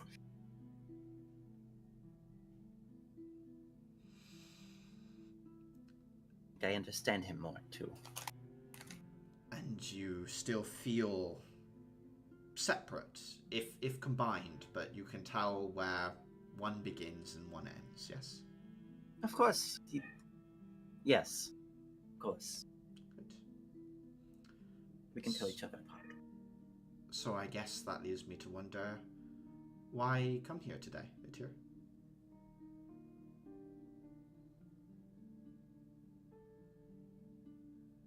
Ignore my actual face on camera. I'm horrible at lying.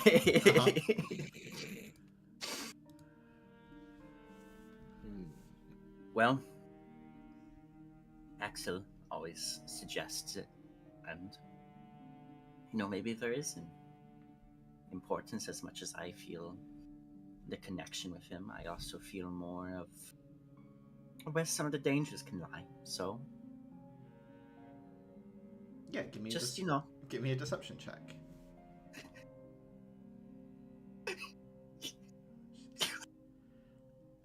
you little urchin. She sits there, she listens to you, she nods and says, "Good. I was worried when we first talked that you wouldn't take this space to find room for yourself. You had a certain air of confidence that I thought you might feel that you wouldn't need such a moment to yourself. I'm glad to see you taking the opportunity that's been presented to you." Well, I also didn't think that our first mission would be all too dangerous, but there we were, running through an ancient city, drowned by lava, being chased by bone soldiers. She'll listen to you talk about the mission as much as you want. Would you like to just espouse? Yes. Yeah, you just want to talk about it? Yeah. She sits and I leave out everything about our connection as much as possible. Like the incident, okay. if we were to call it. She says, it can be quite powerful, living through dangerous situations with others. I'm sure that you feel that not just with Terminus, but with the others in your group as well, yes? I'm very impressed by everything they can do. Do you think they feel the same way about you? She wavers a bit. I hope so. Yeah, they have to. I'm sure they do as well. I'm sure you all feel very similar feelings in that regards to one another. After all, you've told me in detail quite how dangerous it was. Everyone else went through that as well. And the only reason you all did so well is because you had each other. And that includes you. You're a part of that.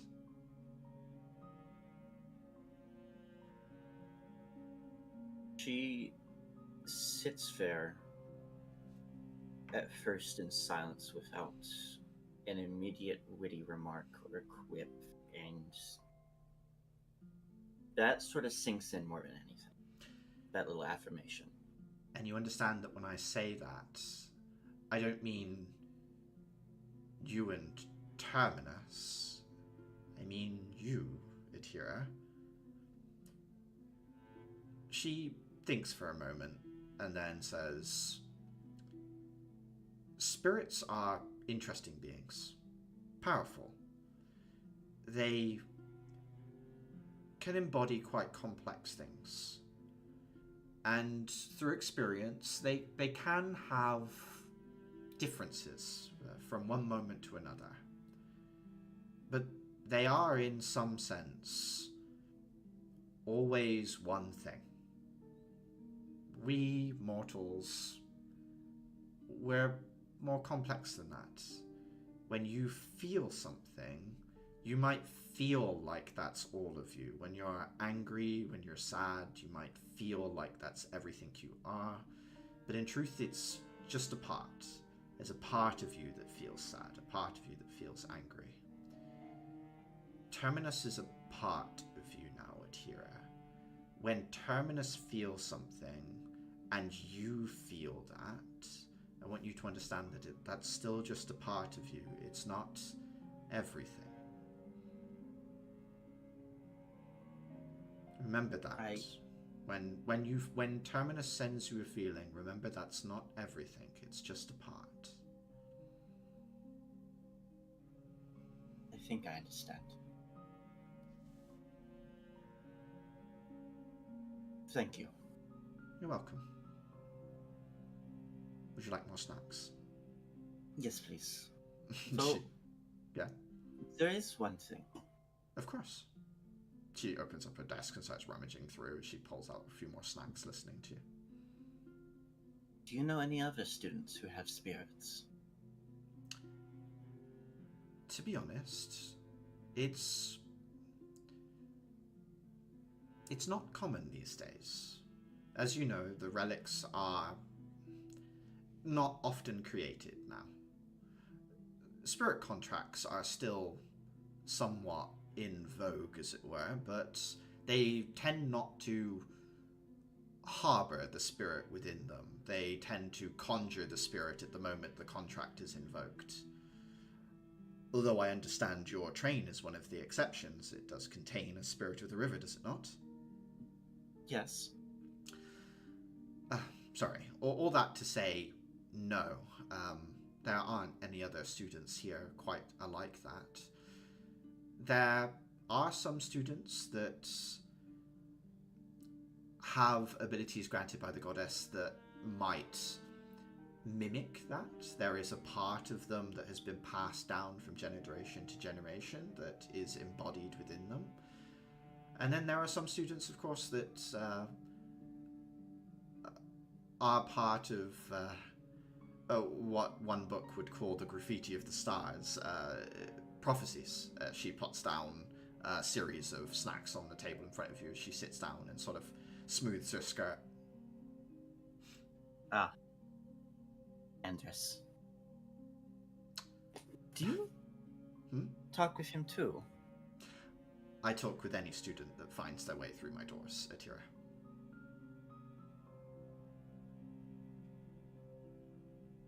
Not a character, neither a yes or a no. What are you hiding, Doc? In character, she nods. Yeah, nice non-answer indeed. You can't just ask a therapist who they talk to, by the way. You super I can't do don't that. have a There are laws concept against of this. confidentiality. I am in no way a therapist, and I think nothing I have said should be taken as therapy. Please don't go away, but absolutely they cannot tell you that.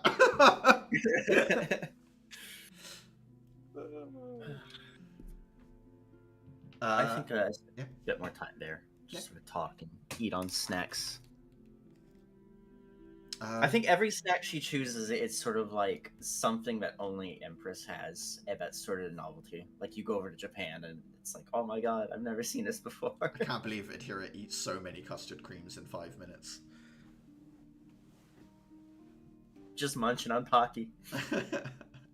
Yeah, you finish up talking to her. You're able to leave with the lantern. She says, anytime you want, Adhira.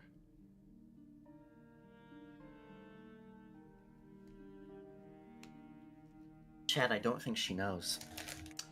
Keep it that way. As you're leaving, she does say, don't feel you have to tell me everything. It's okay if you just want to talk. That's what I'm here for. Adhira pauses in the doorway, face turned away. There is a moment of silence, and she nods before leaving just a little bit quicker. The door is closed behind you, softly.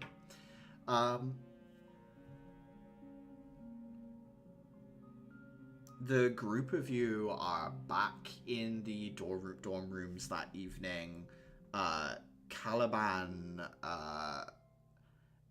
as you're kind of getting back, and after having kind of been back for a little bit, there is a knock on the double doors, and you can see Mistle through one of the windows waiting there with this quite big kind of like, it looks like a travel trunk, sort of on wheels, but it's not like a bag in terms of like, I don't know, describe it's like a backpack like materials like canvas or something like that. It's more like hardened leather, so it's got some structure to it. It's a little bit sturdier than anything else. Well, I open the door. She pushes it through and kind of steps in, looks at you and says, I was thinking we could use your workshop space. The private one here. Well, not private, but you know what I mean. Your section of the workshop space here. Of course. She glances at everyone else and gives like a half hello, and then wheels the case through the main area and into the workshop. Last time she thought I was the help. Does she seem any bit different now? No, she knows who you are, so Mission. she knows who you are, Okay. so she looks at everyone. She understands who people are. She's met them once now. Go back to my book.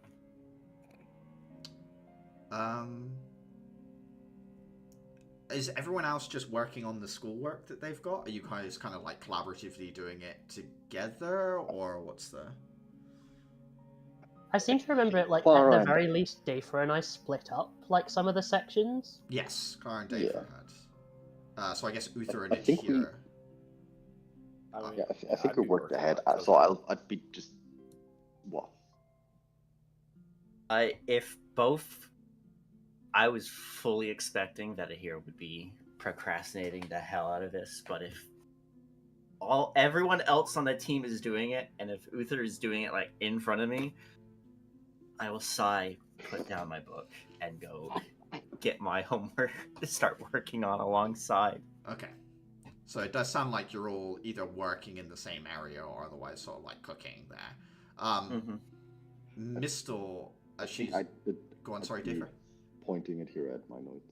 I think I'd be pointing it here at my notes for like various sections. So Dayfra, you point out to Adhira that like, hey, I've got some of it done. Here's the paperwork. Mistle, as she's pushing the case through, kind of glances over and notices some of the work, and then she doesn't say anything. She just kind of casts her eyes over it before heading off into the workshop with Caliban. Once she's in there with you, Caliban, she unclips a couple of things, lifts it up, puts it to one side. There's this huge chunk of amber, this like mottled, misshapen chunk. It is, you can see that she has taken a hammer and like and hammered in these metal pins into different sections. And then there are wires of like copper spools and other things, and like she puts it like on a big rubber stand, and then she has this tiny little crystal twig, the kind of thing you would use to like replicate a cantrip a few times a day. You've seen that Axel has one. He uses it for lighting his cigarettes, for example. And she kind of gestures at it and says, "This is my first attempt at trying to get charge from amber into crystal."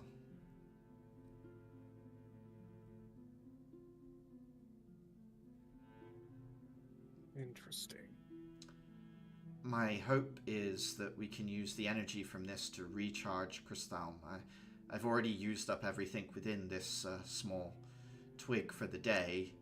I'm hoping that if we can put enough lightning into it, maybe it will recharge it.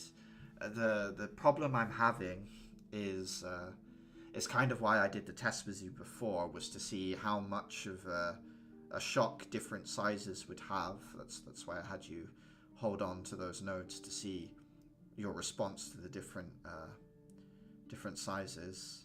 She seems a little distracted as she looks at it, and she says, "My problem is it takes a lot of energy to make a little bit of crystal is so dense that you have to move a lot of energy. Yeah. So I'm wondering if you could help me hook up these wires and see whether we can transfer it." Of course. I'm more than happy to help. Though, like, what, like, I know she seems a little bit phased with the way you're speaking as her. Mm-hmm. What do I catch? Give me an insight check. Yeah. Damn. Looking at her, Caliban, she's doing a good job of putting up that veneer that she's probably taught to do, much like you at a very young age. In that sense, you can see that that is up right now, right? Last time you talked to her, she was noble in her bearing, as it were, but it wasn't an act, it was her. This is a little bit more facade-y. So I guess on a 4, what you can tell is there is a facade, but you can't tell what's behind it right now, Caliban. I won't pry further. I'll see what she does. But yeah, I'll help her. She talks you through, like, wiring up to each of the little diodes that have been placed into it, showing you where it connects to the machine that's kind of holding the small crystal twig. She says, the way that most people are working with Amber right now is they cut it down to a specific size and then release all the energy at once. I've seen some of the schematics for some of the airship weapons, and it is essentially a directed amount of lightning released all at once. What I'm hoping I can do is release all the lightning at once, but slow it down so it moves slower, so that we can not overwhelm something with it. I've noticed that when I shock wires, they heat up, but it takes a while sometimes for the charge to go all the way through it, or some of it escapes. So I'm just trying to use as many wires as possible to see whether I can limit it somehow. I'm really sort of throwing things in the dark here at the moment. It's worth trying. I'm trying to fall back on like my limited experience with messing about with wires myself. Mm-hmm. She's trying to build a resistor, but in a world where resistors don't exist, basically, right now. Oh my god. She doesn't know that, though. Is there anything in particular you'd like to do, Caliban? Whether you just want to follow her instructions, or...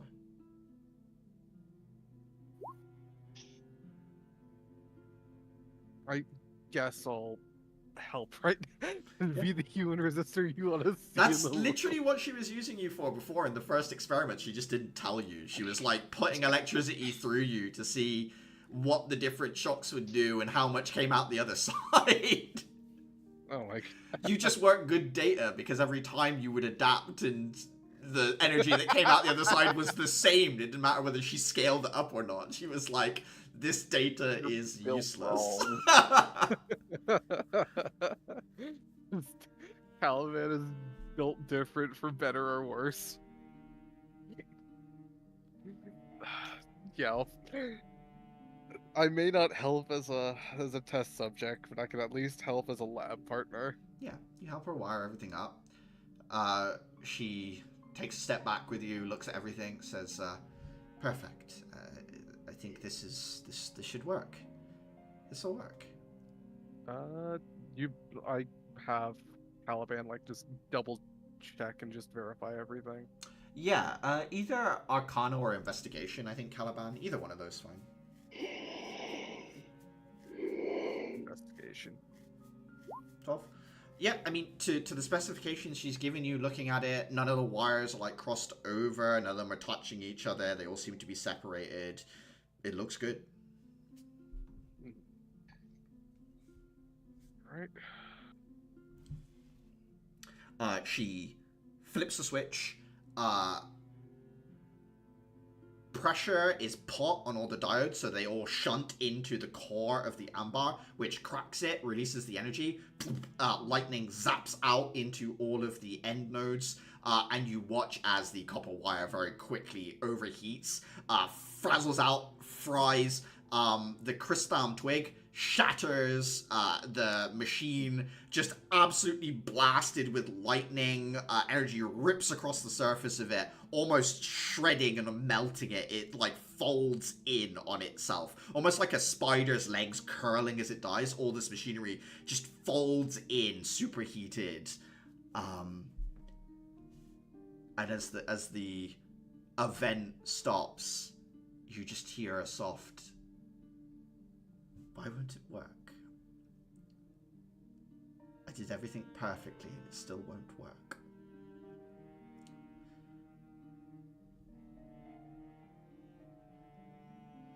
Caliban is just thinking, like, we'll need something to dissipate the heat. She turns away from you. You watch her put her palm up to her eye. She like wipes, and you hear a soft sniff, and she says, "Yeah, we can't put it in water." What about, he just sort of like snaps his fingers, ice. Maybe. I don't know how lightning works with ice. It might be the same as water. We could try it. Are you okay? She turns back towards you. You can see that she's like red-eyed, cheeks hot. There's like one tear that's kind of rolled down her cheeks. She just says, "I'm sorry, Caliban. I'm just a little frustrated, I guess. It's okay." Just, is there any place for them to sit? Yeah, I mean, in this room, you're sort of alone in there with her. Just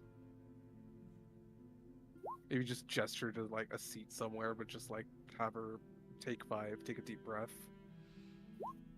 She breathes in through her nose, breathes out through her mouth, and says, "Nothing seems to be going right these days. Nothing seems to have worked out for a while now. I would have really liked this to have just worked, you know. That's a little selfish of me, I suppose." Well, it's for a good cause, I suppose. Mm-hmm. Yeah. Doesn't seem so selfish. I mean, I guess you're right. That's not why I'm doing it, is it? I'm not doing it because it's going to help people. I'm doing it I don't know why I'm telling her. She thinks for a moment. She just says, "You're an only child, right, Caliban?" As far as I can tell. I have two older brothers. My oldest brother, he's with my father. That he's being taught how to lead, how to talk, how to make deals. He's being taught to take over the Stark Assembly, my father's position. My other brother works with my mum. He's already in the labs. He's already working on the cutting edge of ambaric technology. And there's me. I don't have a purpose. I'm just me. Except You suppose doing this will fulfill that? I suppose doing this would prove to my mum that I'm a worthy backup. That's why I'm here. To prove that I'm good enough to replace either of them should the worst happen. My brothers look at me and tell me that I've got no pressure on me. They tell me that I'm lucky, that they've already taken up all the... They've taken up all the things where they don't, they've got no choice. They have to do it. I can do whatever I want.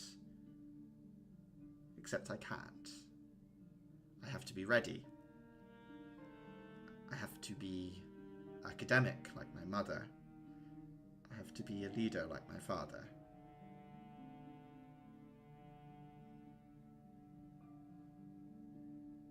And I can't seem to do either right, so... Well, the selfish causes, if they still help, who's to say it was ever selfish in the first place? You're right. Maybe I should think more about what good this can do rather than what good it does me. In some sense, that just makes me feel even lousier about myself that I wasn't thinking about it that way in the first place, but you're right, it is there. It does exist. And this is what you chose. They have expectations that they will meet. You don't. You have your own expectations that you can succeed, supersede even. So sorry, I'm not very good at this whole motivation stuff, but It's fine. whatever. I guess we're all not very good at all of this stuff in this room right now. Well, it might be hard to believe, but even I'm not perfect. That was a lousy attempt at humor. It's okay, I smiled, so I guess it worked. Well, back to the drawing board, I suppose. Maybe something you said just then. Mhm. This isn't a project I choose for myself. This is what I think my mother would want me to do. It's big and it's important and it would change everything. But I'm not interested in it. I appreciate the good it could do, but I don't think it's me. Oh, I think you can afford to be a little bit selfish. It's still early days. I could change it, couldn't I? I suppose.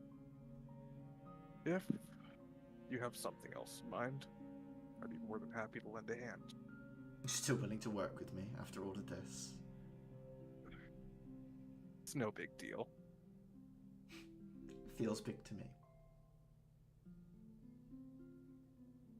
And I'll be here to help, Thank you, no matter Caliban. the size of the... Yeah. I admit that when I approached you, I wouldn't say I saw anything other than the name. But this is... Thank you. Just sort of like bumps her shoulder with his shoulder. I should clean this up and head out before the rest of your class smells my failure and rightfully rubs it in my nose, so... I'll lend an extra hand. How noticeable would that have been to the rest of us, like, between the noise and the smell? I think the smell of ozone is definitely drifting from that room right now. The noise would have sounded like some of the other experiments she did before, but yeah, that smell absolutely is very pungent as it comes through. To be fair, the first time she came over, I saw her shock Yes. Caliban. You did. So I think there's just a sideways explanation of that from Ed here, like, oh, she's just electrocuting him. Just And zapped. No Just further thought. Just hit Caliban with a Tesla coil. Yeah, in fact, that's probably going to be enough to go make Clara go and check to make Who the sure that fuck no is one has Tesla? died. You open up the door, probably at the point where they are starting to pack things away, but you can see that the machine is like... It's not in a good state. You can tell when a piece of metal looks melted, Clara. Caliban just like lets out a big sigh and turns to Mistel and say, well, I must apologize for causing your machine to break. I take full responsibility. She leans her head back, hearing the door open behind her, and like opens her eyes wide to kind of let air dry the tears that are sort of forming still, or left on her upper cheeks, and she just says, no, one of your noble bearing could possibly not have made a mistake. I'm sure that there's just some material problems. Your suggestions are probably more than suffice. She's packing this machine away, looking away. What were you guys trying to do? Science!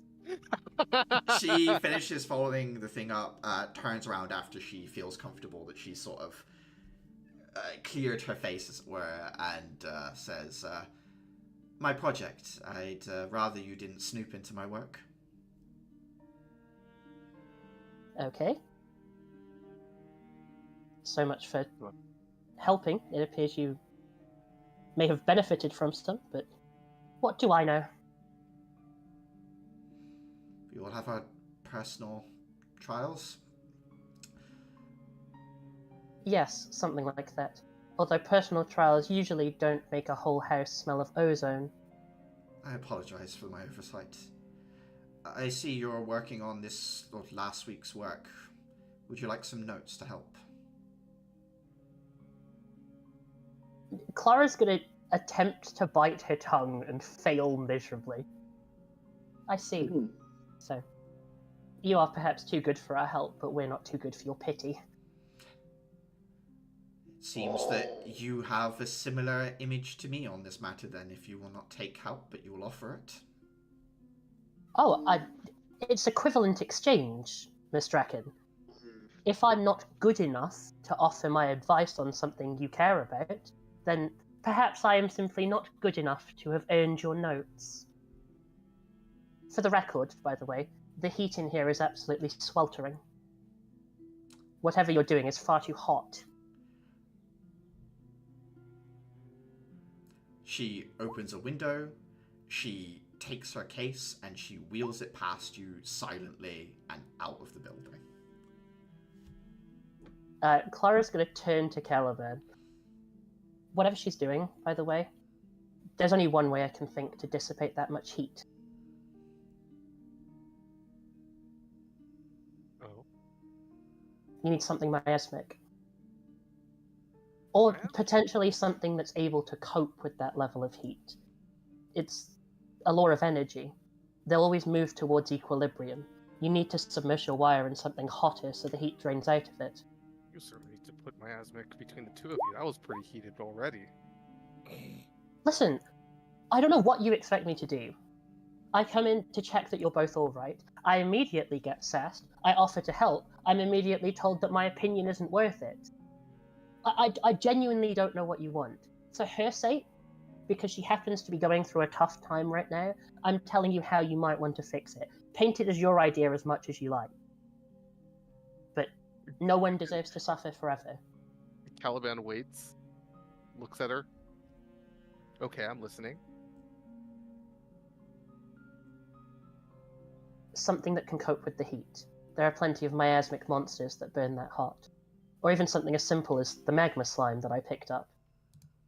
They're able to cope with those temperatures, and from what I've learned about the slimes, they're not simply mindless and dissolve everything that they would touch.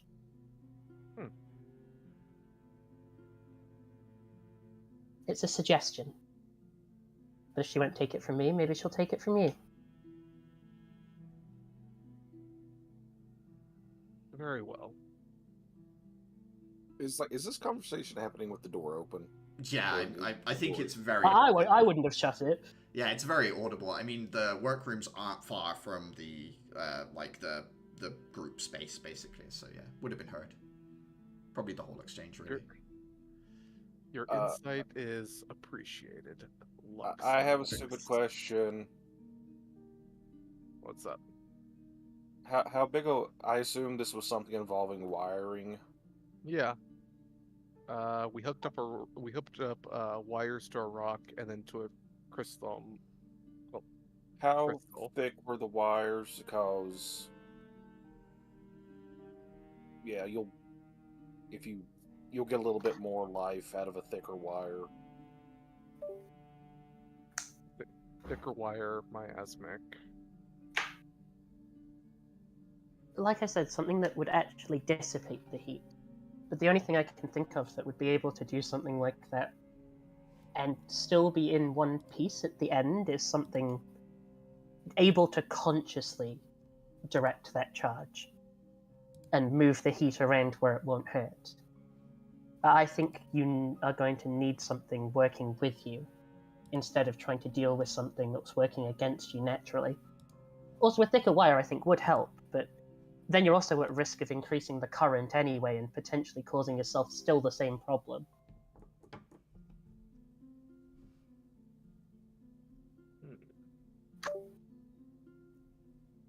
listen, I get that you wanted to do this together and left the rest of us to come up with our own projects, but you're still our team, right? Yes. So let us help. And I suppose I will lend my aid as well. Worry not, you need not my name on your project. No offense, but I don't think playing with slime is befitting of someone of your birth. Hey, there's first for everything. If you want to. I'm sure Tedesco would love to meet you. He has a hat. That's how you get slimes mainstream. He's I'm gonna not touch concerned a about slime them and it's being gonna grow hair. mainstream. I just want them to stop being misunderstood. I have very little experience with slimes, neither positive nor negative reception, so... Granted, suppose- neither do I particularly. I would have done it on something I'm much more familiar with, but as it turns out, when you're banned from even going to certain parts of the city, being able to import creatures from your homeland, I don't imagine I'd get away with it. Importing creatures from your homeland? I would have done it with the Araf. They're a creature who lives in trees and bushes where I come from. They have a supernatural ability to manipulate time. They're very cute, like a giant flying floppy lizard. I always wanted one as a pet, but father said they weren't allowed in the houses.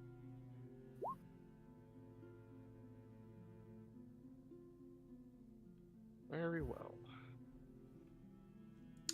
Alright. You helped me, I'll help you. I believe we may have reached something of an agreement. Compromise, even. Oh my goodness. The world must be ending. Yes, indeed. Ready the trumpets. Death awaits. Would you? And if we have trumpets in this house, we have drums. Guys, stop flirting in there. Dinner's ready.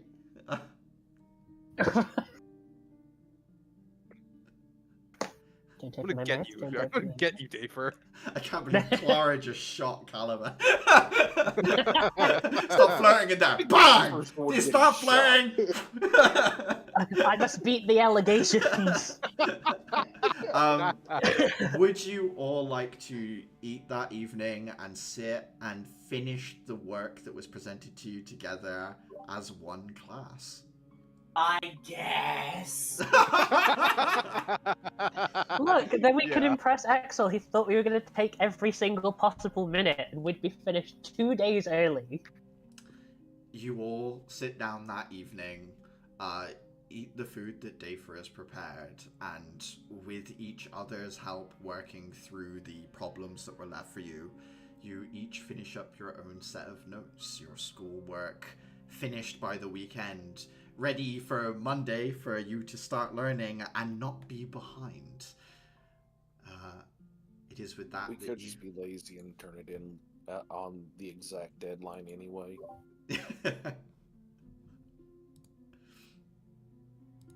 I think Clara wants the look at me points.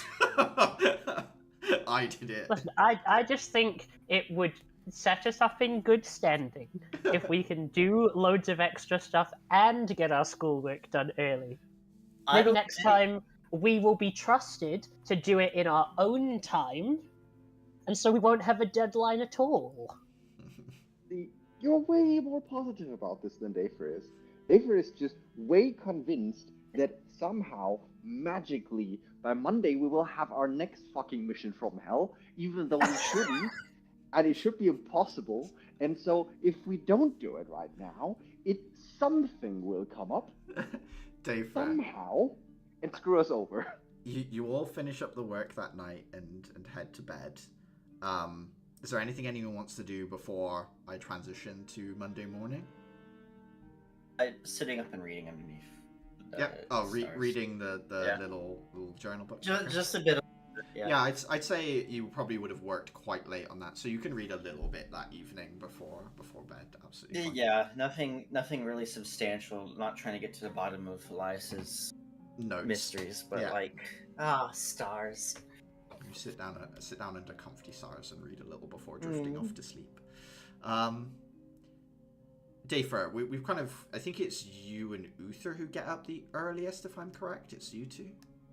I'd also do just narratively speaking.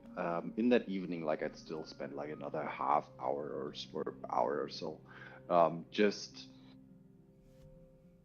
tinkering a bit with the Vanji runework tools, trying to get better at doing finer rune work.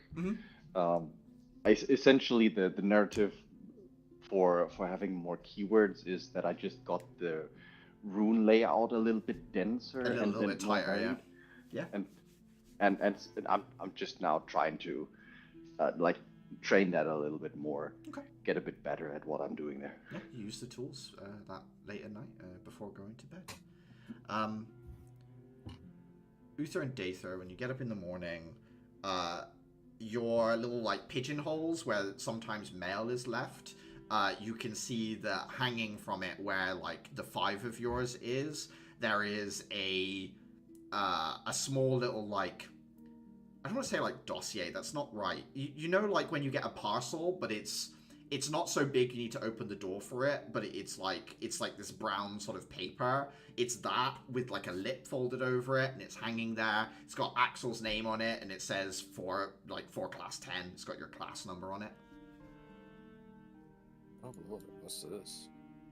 What's a pigeonhole? Like a slit to get post through, or like? Yeah, so you know, like we had in Berlin, where you go down and there are like the lockers that people put post in. You have your key where you open it up that you have in those PO apartments. boxes. Yeah, it's kind of like that, but instead of them being locked, they're kind of more open. There's more trust than that. It's just a little space that people put letters for you in that is shared amongst everyone, basically. But this one's more hanging, sort of basically for the attention of your class. Okay, and that's what is it a box or is it letters? Sorry. It's like it's a like box of letters. It's not a box so much as like a big brown envelope with quite a few pieces of paper in it. And it's just sort of hanging there. I look at Uther. I assume Uther looks. What the hell? Okay. No, I just had the sounds of like connection crapping out on me. Oh yeah. Like I assume I look at Uther. Uther looks back at me. We got mail. Do you want to do the honors or should I? Yeah, I'll sort the mail and I'll grab it, find mine, find Dafer's, pass it around. There isn't anything specifically for each person. It's like a dossier of information for the class. Yeah, as you pull it out, there are a few things that you kind of spy as you're trimming over. Combat practice this Friday will be once again versus class 1 with sorry, not class 1. Andrus's class, which I think is class 2. They will have a 5th member added to compare and contrast your growth over your comparative missions. So that will be this Friday. Is that going to be in front of others? It will not. It will be down in the combat room just between your 2 classes with Axel's overseeing it. The other things in here are a series of potential missions that the class can go on. Axel has put a note over the top of it saying, "Your choice this time." There are 3 separate mission documents in there. Uther? I'm saying it now. These are all fucked. I don't know how Axel has managed this. I'm not sure, even without having seen a single one of them, how it could possibly be. But we both know, regardless of which we pick of these, at this point it is somehow fucked. Yeah, but at least I this think time we we get should to choose pick the how we one get that is fucked. the. Sorry. Yeah, but this time we get to pick how we get fucked. I think it makes sense to like look at the one that allows us the cleanest getaway strategy if things go south. At least that's how I see it.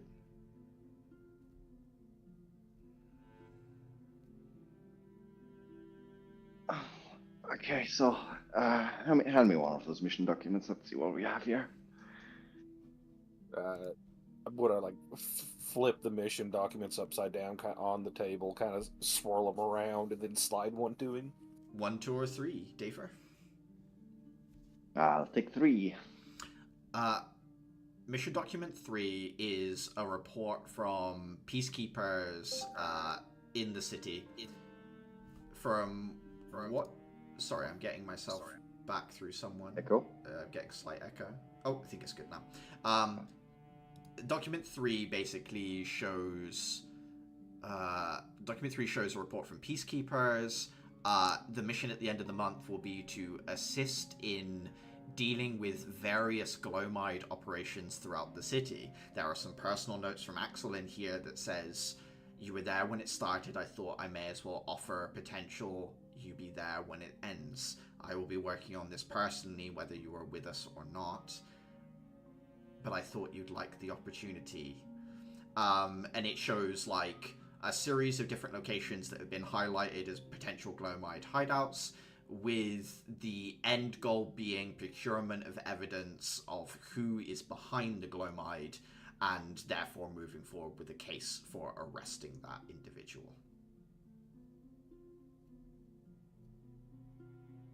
So what are the mission parameters for this? Is this planned as a raid? Is this planned as a stealth mission? There are several raids to go on, so there are several places that need to be hit, and it will be done so with the assistance of the peacekeeping task force that is in charge of this. Axel as well, and potentially other EKs that will be pulled into it. You'll be working under Axel during operations. That is the mission. That is the document number 3.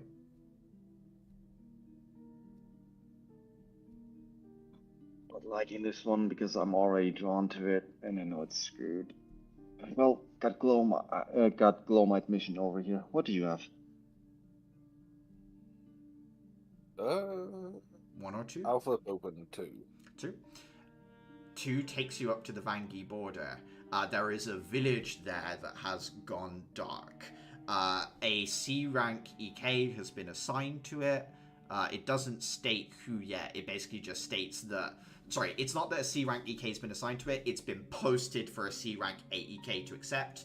They do not know who will take it. It could be literally anyone from graduated C ranks. But already a note has been placed on it that if you don't take this mission, one of the other classes will be given this one. The initial assessment is that a miasmic monster known as a Somnis has done this, which is a miasmic monster that can pull people into Freddy Krueger-like nightmare environments and essentially attacks people in their sleep or otherwise is an ambush predator, and an EK has been sent to clear it out. That is mission number 2. Ooh. Yeah, no, I don't like this one. You can't escape in your sleep. Yeah, but at the same time, who want to subject someone else in the school to this?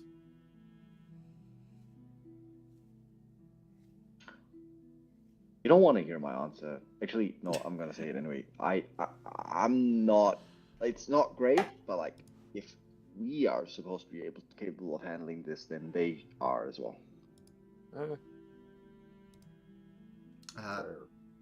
And then I think at this The time, classes have an insomniac.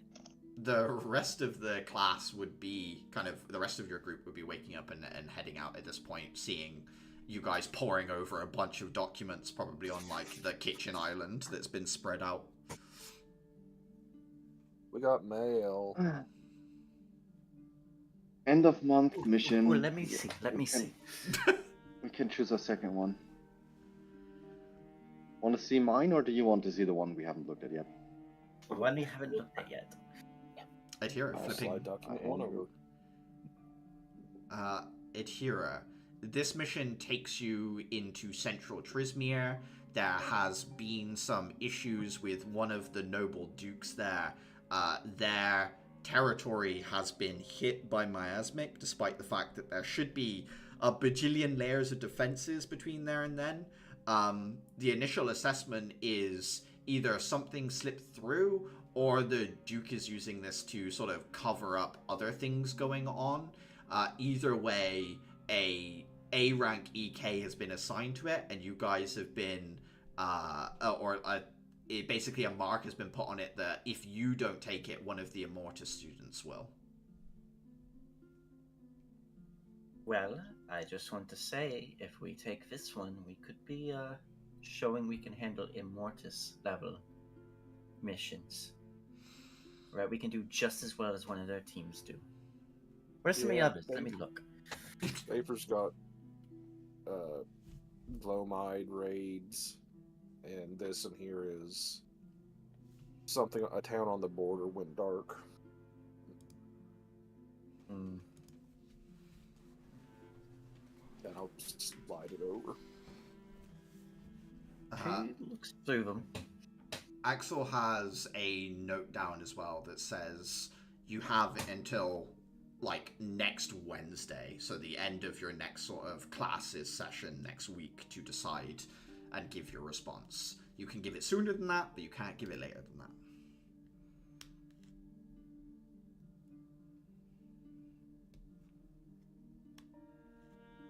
Person, like, see, I have multiple push and pull factors. I like the Vangi border one because I would not be opposed to interact with the Vangi, but I don't think they're like being there has a chance, an increased chance of an encounter for this. But on the other hand, the miasmic that we'd be sent to kill there is a very much a push factor. I don't want to go there. I don't want to go into an enemy that I potentially can't safely get away from. That's like, I can't punch my Phoebes. I'll be real. The only thing I need from the Vangi board would be a fucking international incident, so let's not. They would be mad if I stole one of caught- their golems. Just so. Are you going to steal one of their golems? We don't need to steal any of their golems. Just let me look at the rune work, and I'll figure out the rest from there. Okay, so all in favor of option number 2? No, I hate number 2.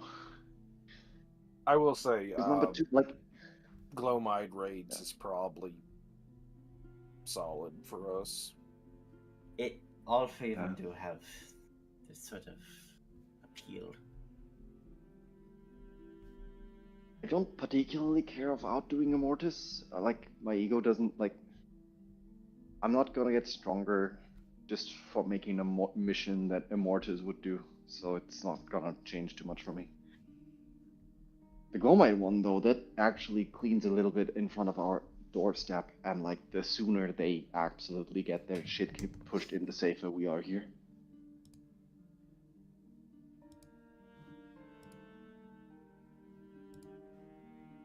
We got time to think on it. Yeah. Yeah. Indeed. Bundling the information away, heading to classes. Yeah. Classes this week, you are doing a replica 1 dissection. So there is a replica of a relic of the goddess. The instructor talks you through cutting it open, teaching you about the woodwork, how the grain of the wood helps shapes the magic, why, to begin with, people were hollowing out the handles and putting crystalline crystals in it, but how that made the handles too bulky, and in the end it kind of developed on that it was easier to just have the crystal and copy the woodwork rune tracing in the inner layers of the wood onto the crystal itself, which is how the modern stuff's done. And it sort of talks you through the evolution of translating old goddess artifacts into modern day casting crystals, basically the process that was underwent from the beginning of not understanding how any of these symbols really work, just copying them, to modern manufacturing techniques and things like that. That is basically your 3-day lesson course that you go across from Monday to Wednesday this week. Has anyone got any specific It's questions? about wands? It's about wands in terms of that's what you dissect, but it's more about how that translated into the crystals that you used every day to cast spells, like what the process was of learning from that. So yeah, any questions about that topic? And if not, you guys have your like evening study time. If there's anything you would like to read about, let me know, or like look into yourself. We were gonna go talk to somebody, if I remember. The headmistress. Yes, that's at the end of Monday. I just wonder if there's any learning stuff you had. Oh, just a spirits book, Life, Spirits Death, book? and Spirits. Yeah. So are I the think- runes at work with the wands and the crystals the same, or did they translate? They had to translate The wood. material, Okay. yeah. So it's I figured. That's what I was. Is the crystals were functioning as wood, or if they were actually crystal? there was It an had to be in-between adapted. stage where they were using sheaths, so you would carve a wooden shape to pot over a crystal. Obviously, if the wooden sheath got damaged, then it screwed everything up. So eventually, once they learned to replace that, that was gone too. So there's like a like step-by-step process you're kind of talk through Uther as to like how they went about learning and translating it. So it's probably pretty interesting for Uther and Dafer, and maybe others, but like from Uther and Dafer, sort of every day how they work with this kind of stuff. It's kind of the history of what you're doing now that you maybe didn't know before. I could see that. I could see a reality in which there are cannons that just have like 3 or so barrels that they just revolve to that do different things, and then just one big fucking crystal powering it all. Mm-hmm. I think Dafer would take. We'll see if he can gain any inspiration from that. If they're like going maybe iterating through a few designs of like future versions of sooner and later, where like maybe in some he has bigger crystalline plates that have their own runes carved into them, or just the crystalline plates without runes, while the runes themselves are like in the suit, yeah. material around it or underneath. Yeah, give me learning more about those. give me an Arcana check with advantage, Dafer. Okay. Arcana advantage 24. Yeah, you get a good grasp on how you might use Crystalm to either improve something your runes already do, or otherwise incorporate your runes onto Crystalm. There's like a material index where you can like look down, oh, I've got this kind of metal. What is the possible corresponding rune that I could put into Crystalm? So you learn about this index and how to read it and how to properly utilize it. It's like big cross-referencing tables and stuff like that. So yeah, I would say you've got some inlay into that. I have a specific question. Yeah. A lot of the stuff that Dafer basically stems like from this one core rune that he found from his village that he like has like a rough translation of, but can't like properly grasp the meaning behind of. Mm-hmm. He'd look for if there are any records if anyone ever tried to transcribe that rune, which essentially has like allows this runic tagging of enemies, etc. Like if there's any, as well as the reinforcing shells, it's very, very versatile. If anyone has ever tried transcribing that onto a crystal, or what the outcome of those experiments were. You look through the document only to find that the rune that you're working with is too old. It's not used in modern processes. This book is maybe a year old, Dafer. It's too modern for your question to be answered, Dafer. I was wondering if there was maybe like the outcome, well, if you try to transcribe this, rune explodes. No, sadly not. That's a good question, Fuck Uther. around and find out. Mm-hmm. I don't know if Clara's handed that drawing over to you or not. May have just slipped under the... I would have done probably like after we were out of class on the Monday. Okay, yeah. You have a gift. From from Crescent. Oh, nightmare. And I'm just going to stare at this drawing and, like, just squint at it. She has your eyes. Well, eye.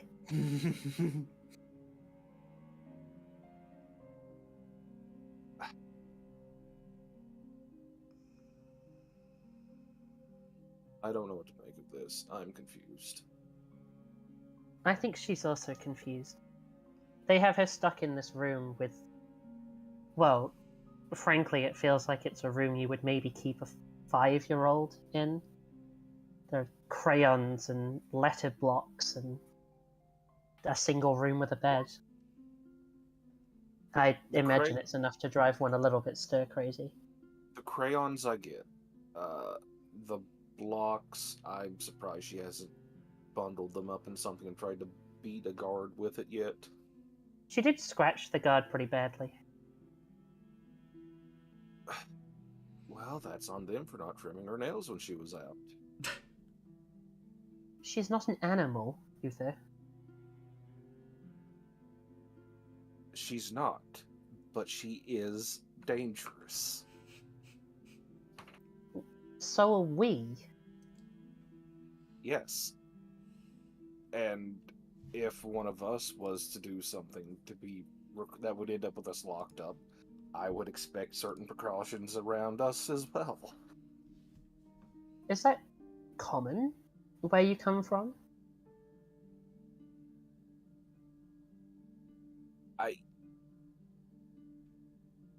I would assume that's common anywhere where if someone has to be locked up, you take a certain amount of precautions to prevent them from causing harm to themselves or people around them. I would have assumed the precaution is her being locked in a room by herself. You don't need to dehumanize someone to make sure they're not a threat. I'm not saying rip her fingernails off, I'm just saying, like, trim them.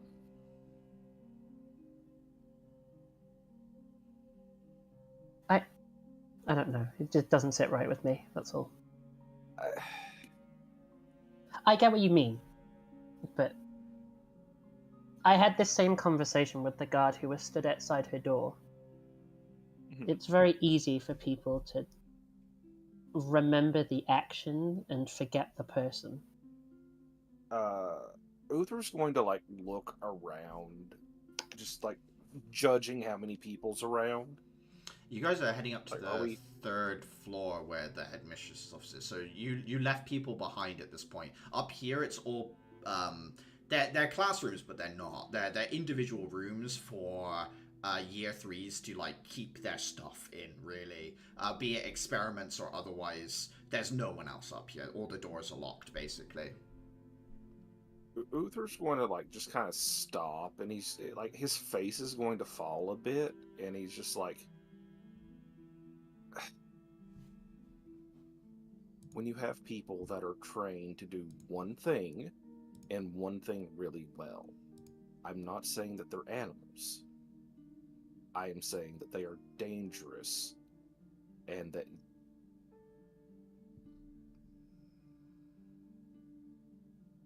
if someone was to lock me up in a, I would be planning my escape the entire time. And if I thought that I could trick people into letting me out quicker, I would. But that's just me. And his smile comes back, and he just kind of starts walking again. I'd be very careful then. Half of your classmates are trapped in this city like rats.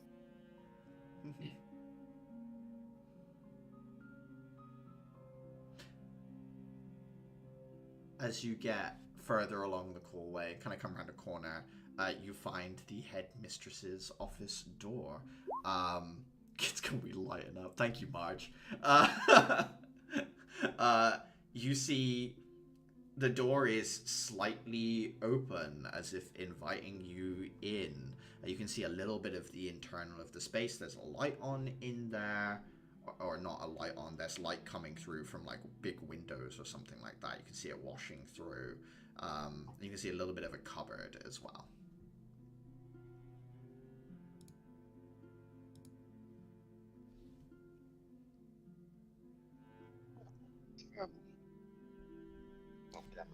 I blanked because I read the entire Kids Can We Lighten Up, and I was like, ah.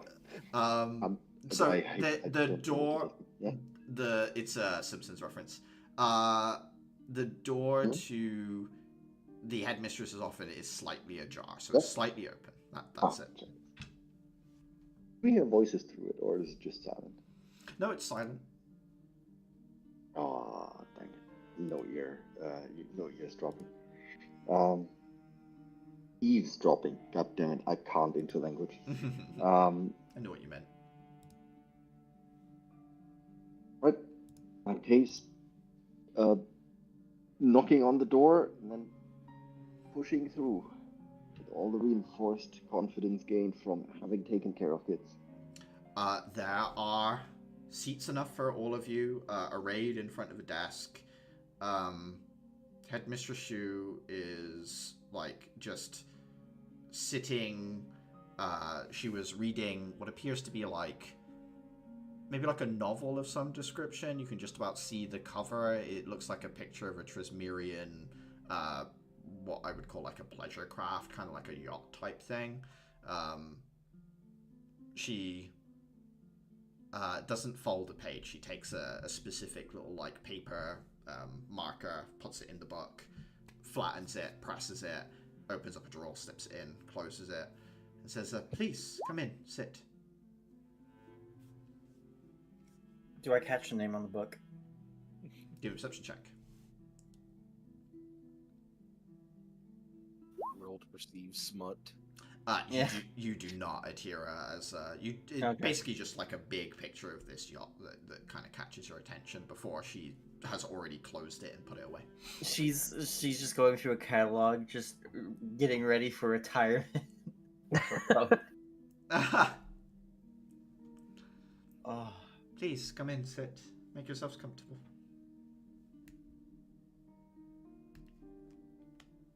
I will do so. She smiles as you say. Says, "No need to stand on any sort of ceremony." I shall come in and sit in. She looks at each of you and says, "I understand that you have questions about the purpose behind your class. Is that the sum of what I have heard?" That Maybe combined with. Sarah? I was going to say not the purpose, perhaps the intention. I think I catch the difference. Would add to that the let's say flavoring to the question that it is very distinct on how so far we've been 2 for 2 in terms of missions that seem to be somewhat out of scope. She thinks for a moment and says, "I will talk of 2 different things. One is the past, and the other is the present. I was pressured in order to take extra students, which you are aware of by now.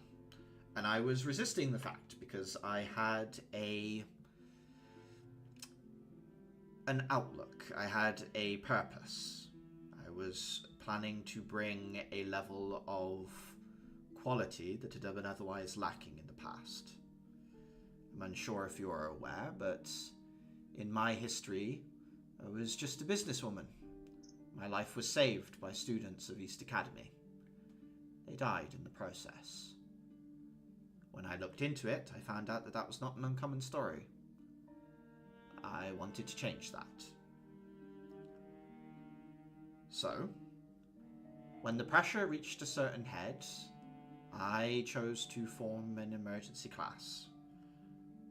What I could not predict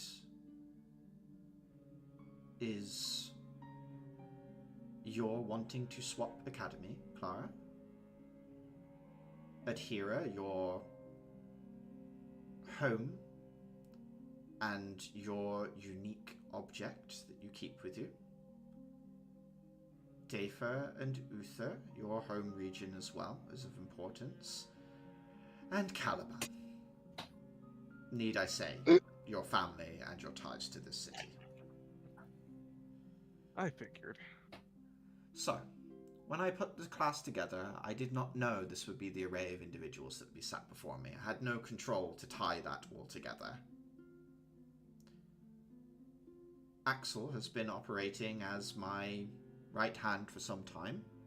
He has taken on all extra duties that certain other instructors and teachers could not, and thus you fell into his lap as well.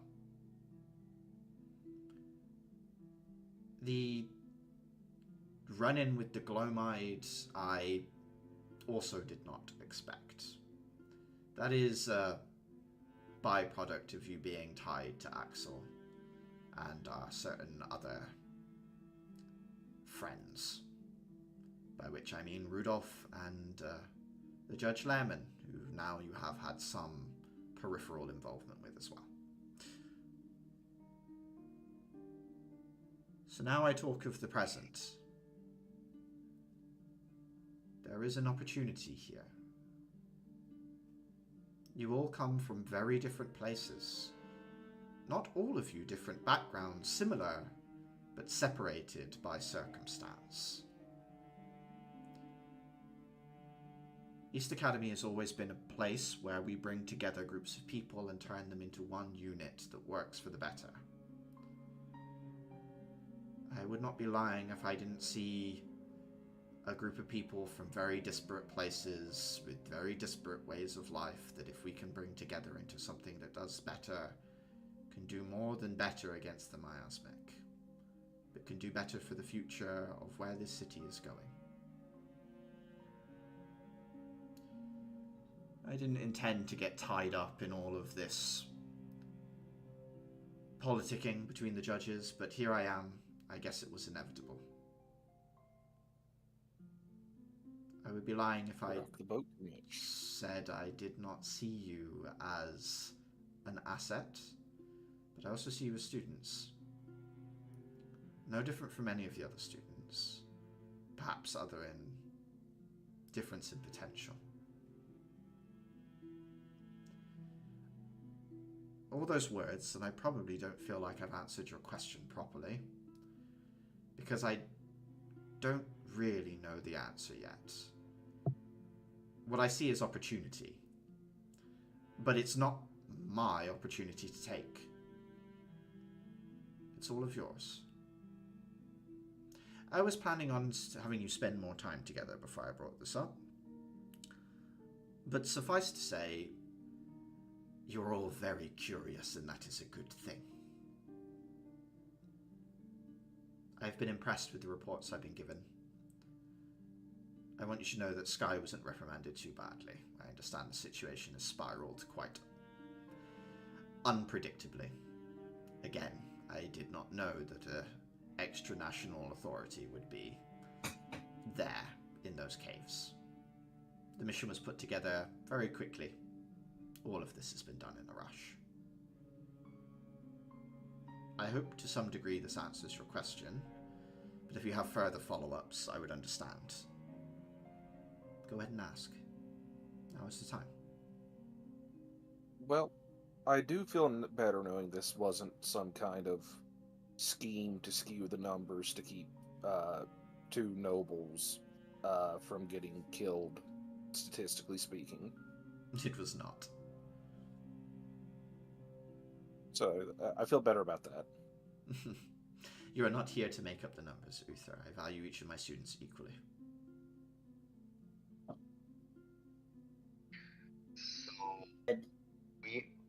So those were mostly accidents. We're just really fucking What I unlucky. gather. In Yeah. some Hmm? in some sense, that each of you applied when you did was an accident.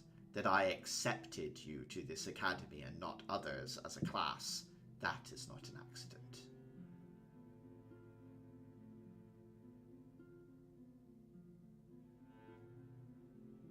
So, but first things first. Mm-hmm. So regarding how our missions went, that's just essentially bad luck on our part, with a little bit of it being more likely given that you chose to put Axel in front of us, or was that just because you were tight on teachers? Tight on staff, yes. I put your class together on short notice. Axel is the only one who'd been picking up extra duties, therefore the extra duty came with you. And then Rudolph's request came in, which tied you into it as well, as they wanted someone who could potentially avoid certain complications, which you have now met, the matron.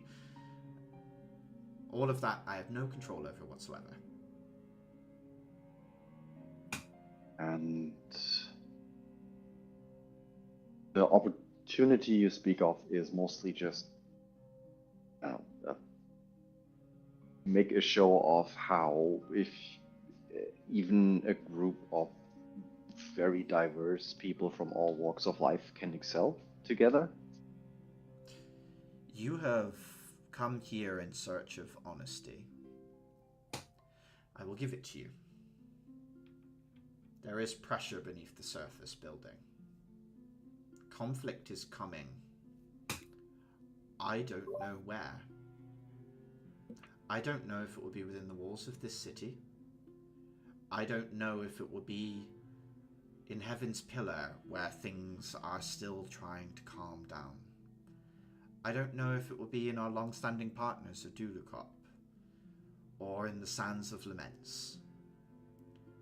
But I know that someone in the Hall of Judges is looking to make a move, and for that they need something big. You all come from these places. You all have a chance to see each other's lives and to understand why all of these things matter. I don't think it will be for a while. But when something happens, when you're all trained and ready, I think there is an opportunity for the group of you, the 5 of you, to be something that shows a unity and brings a knowledge that combined will be of use to not just the people that are there that are affected, but all of us. That's why I have you 5 together. There is no place and no walk of life where trouble might break out that is not represented within you.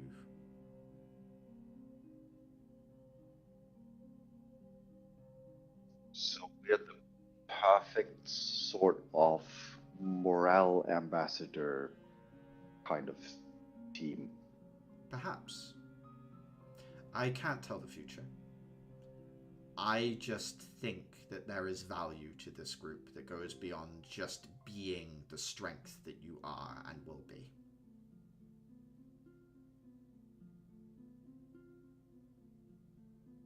Ed, Hira will have been silent throughout this entire conversation. I think she spent a good portion of the first part listening intently, studying Shu's face for any hint of lying or moving away or obfuscating the truth. Can I make an insight check? Yeah. 20. What you can work out is she's deliberating over every word she's telling you, Atira. You can't tell, it doesn't feel like she's lying to you, but it does feel like she's trying to walk a really fine line between like telling you the truth and not putting like all of this on you, right? Like she's trying to show you a a true path and not an absolute truth, I guess, Adhira. It's like she doesn't want to be in control of this, is what you're getting, Adhira. She's laying it out in front of you and showing it to you, but she isn't telling you. I think that's what you see. I think she relays this message to her vessel, and as the politics of it are revealed with the judges need to make a move, Clara, you feel the old and roiling voice of Terminus relay all of that into your head. Clara takes approximately 3 seconds before a version pours out of her mouth equivalent to, "What else aren't you telling us? There's something you're trying to protect us from or avoid steering us towards."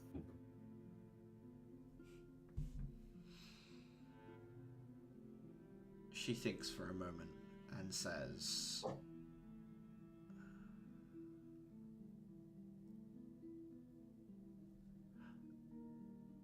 I know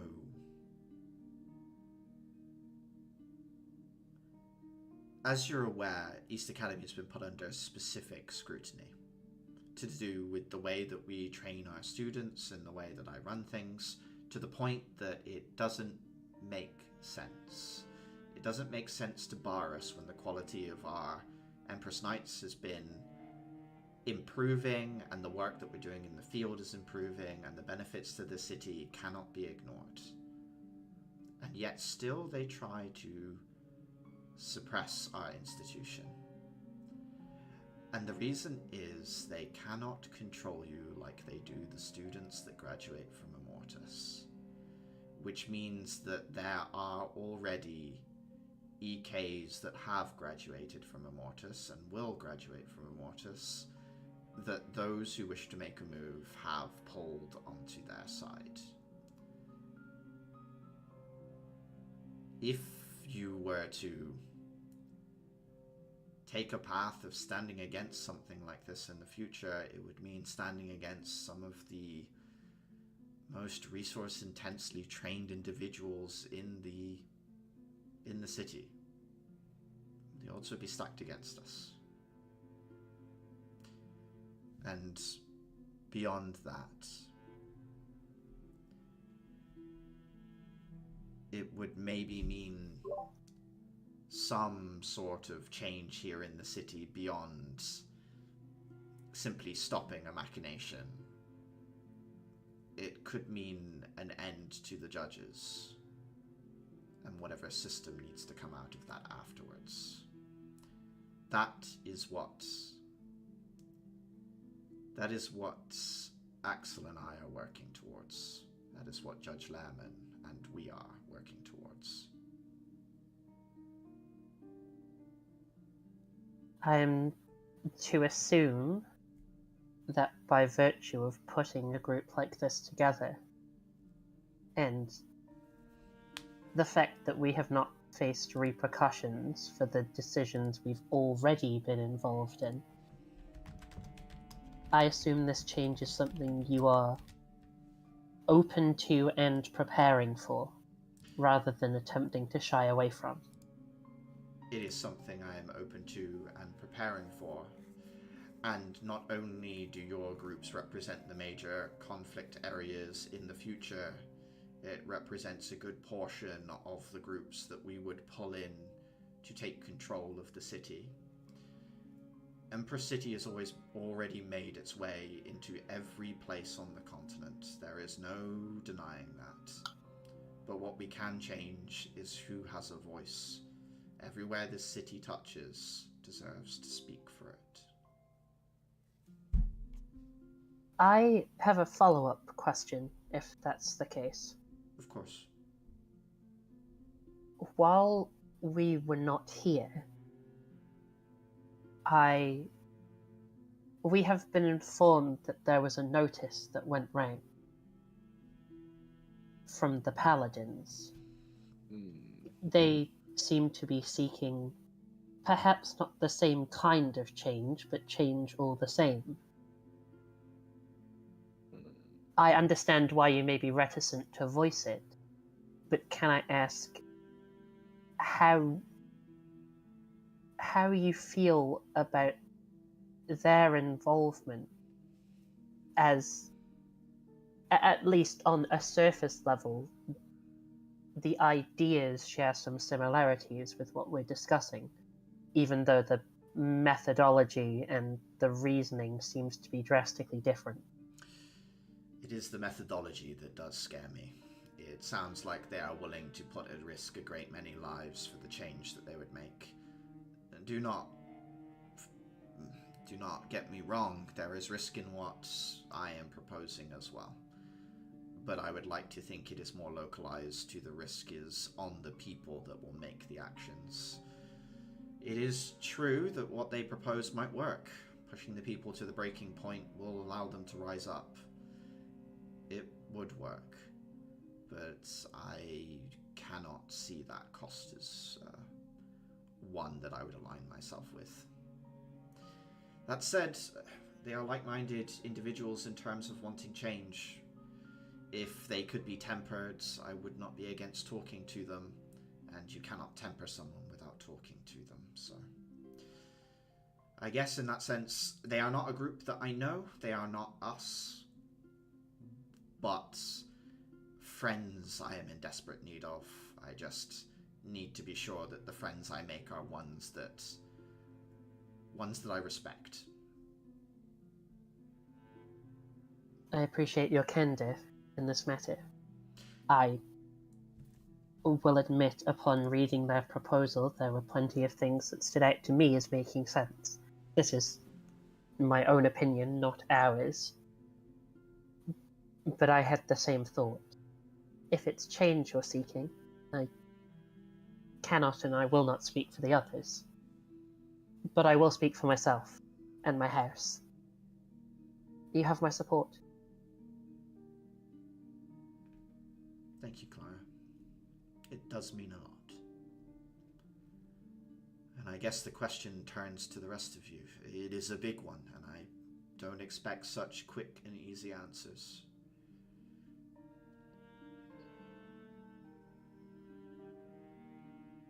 Paper's face would be very visibly conflicted. For now, know that it is a path that is open to you.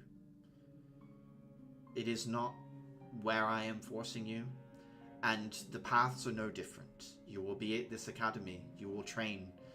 Your missions could be more dangerous than others. Yes, I will push you.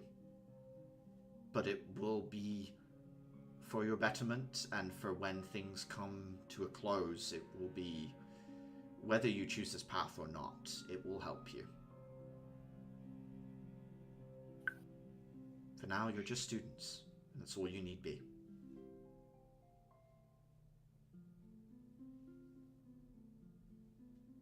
Forces you're aligning yourself against. I would ask, they are the kind that is perfectly willing to give the less kind type of orders. Gather blackmail. Kidnap the people necessary for blackmail. More, I assume. Which is why we will have no closer contact. This will be the last time we speak in such a candid way. You will be students, and I will be your headmistress. Clear? Yes, ma'am.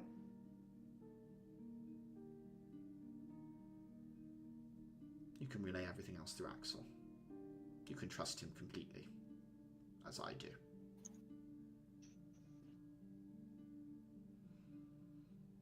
Well, now I have a couple of questions that are slightly unrelated. Of course. Speak, Uther. What do we know about the people looking into the Dulacop theft. I will hold some things from you. This is mostly due to the fact that you cannot affect it, but I will answer your question. Well, do we trust the Inquisitor involved? It is hard to trust the Inquisitors as they answer directly to the judges. There are few among them that I can trust. I am very sad to say that Rudolph is one of the few that I can trust, because I trust that he will serve himself, and he cannot rise higher as he is. He is as important as he can get, unless things change. In terms of what happened there, Elias is looking into it. He, as a hand to Lemon, is able to move much more freely than some of us. And he has a great deal of knowledge and experience. He is looking into where that crystal seed has gone. I've noticed a couple of reports of some discrepancies with the trade in between the city and Dulacop, and I wonder if there's a link there. And I wonder how much wiggle room we would have to look into a situation. Axel is working with a task force looking into the Glowmite, yes? Mm-hmm. Talk to him about your investigation of these warehouses. Perhaps they're linked to the Glowmite, who knows?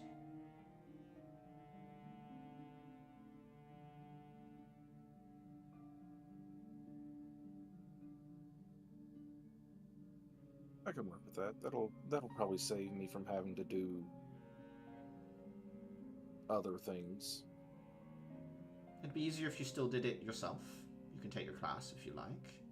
But, yes, I'm sure that it can be authorized through Axel as a special measure of investigating the Glowmite activity. Well, my current plan so far was using local criminal elements as a smokescreen, but I'll pretend I didn't hear that. hear what? This has been a good conversation none of us will remember.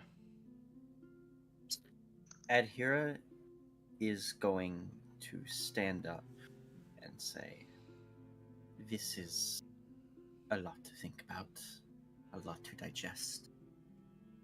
I think I shall excuse myself now and think on some things." This is part of why I wanted to give you time, but... Of course. Go ahead, Atir. She gives a nod to the And rest of her class. if any of you are overly worried and you'd like to just forget, that can be done. She nods and then she leaves quietly. Caliban, I understand this conversation has put you in a particularly difficult situation. Can I have your word you will not tell your father or your mother?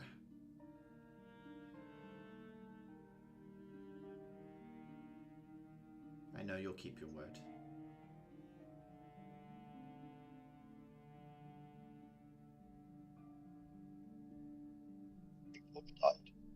Oh no, Caliban's got his AirPods In in. mute heaven. Oh, yeah, you're muted, Rich. Don't know if you can hear us. I think he's not here. I can't believe walk Caliban away? just shot the just shot the headmistress at the table. But I I'll will leave. say for the stream that me and Roach live within like an hour of each other, and there's currently a really big storm going on in these areas. Okay. There may be some things going on. I gotcha. Pulling his attention away. But what? Actually, one more question. Yeah. Just thinking it through. Like the headmistress stated that the students of Immortus Academy are essentially more easily controlled.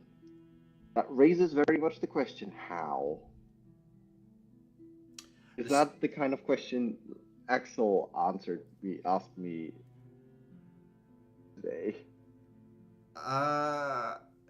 The impression is the judges have way more direct control over Immortus Academy. Basically, it's not like they're slipping something into the food. It's more like they are given a point of view. I guess propaganda that you said before is probably a good way of putting it, but it's not quite that. It's just that they are educated with a narrative. Well, yeah, I guess that is just propaganda. Yeah, it's propaganda. Yeah. I've talked myself into it being propaganda. It's propaganda. How, speaking as like a player, Yeah. and sort of like speculating, how many of them do you think get that same sort of mindset that Rudolph has, where they are promised more by allying and doing whatever the judge asks? If you think when you graduate Immortus Academy, it doesn't matter if you're from Immortus Academy, you're C rank, yet you were told that you are better and you want to progress into B rank, A rank, like already at the very outset of being an EK,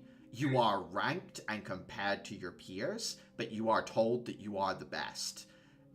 You need, it's like the JROTC program. Like you have to continue forward, right? And not only that, like you're fed a narrative of the city that is, you know, more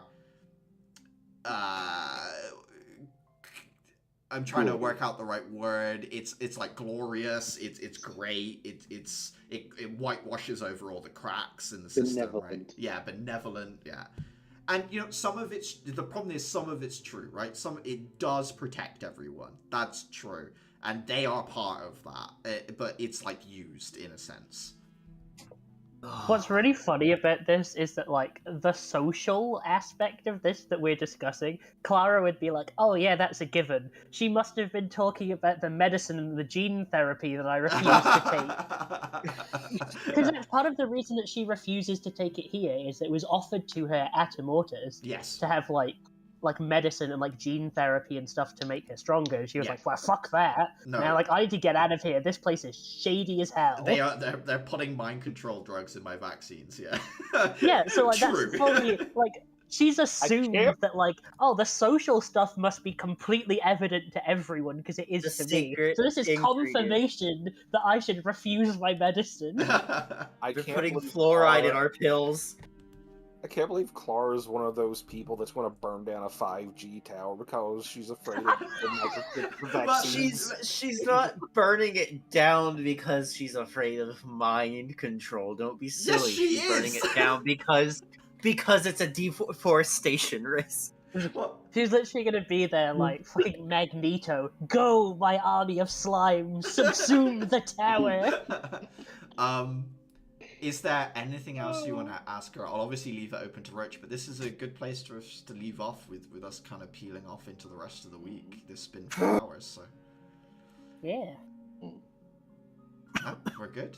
In which case, thus adjourns the meeting. Back to us, Roach. Other than Caliban's really important answer. That's the only, like, just Caliban's super important answer. That's the only thing left, but we can always come back to that in post, so yeah.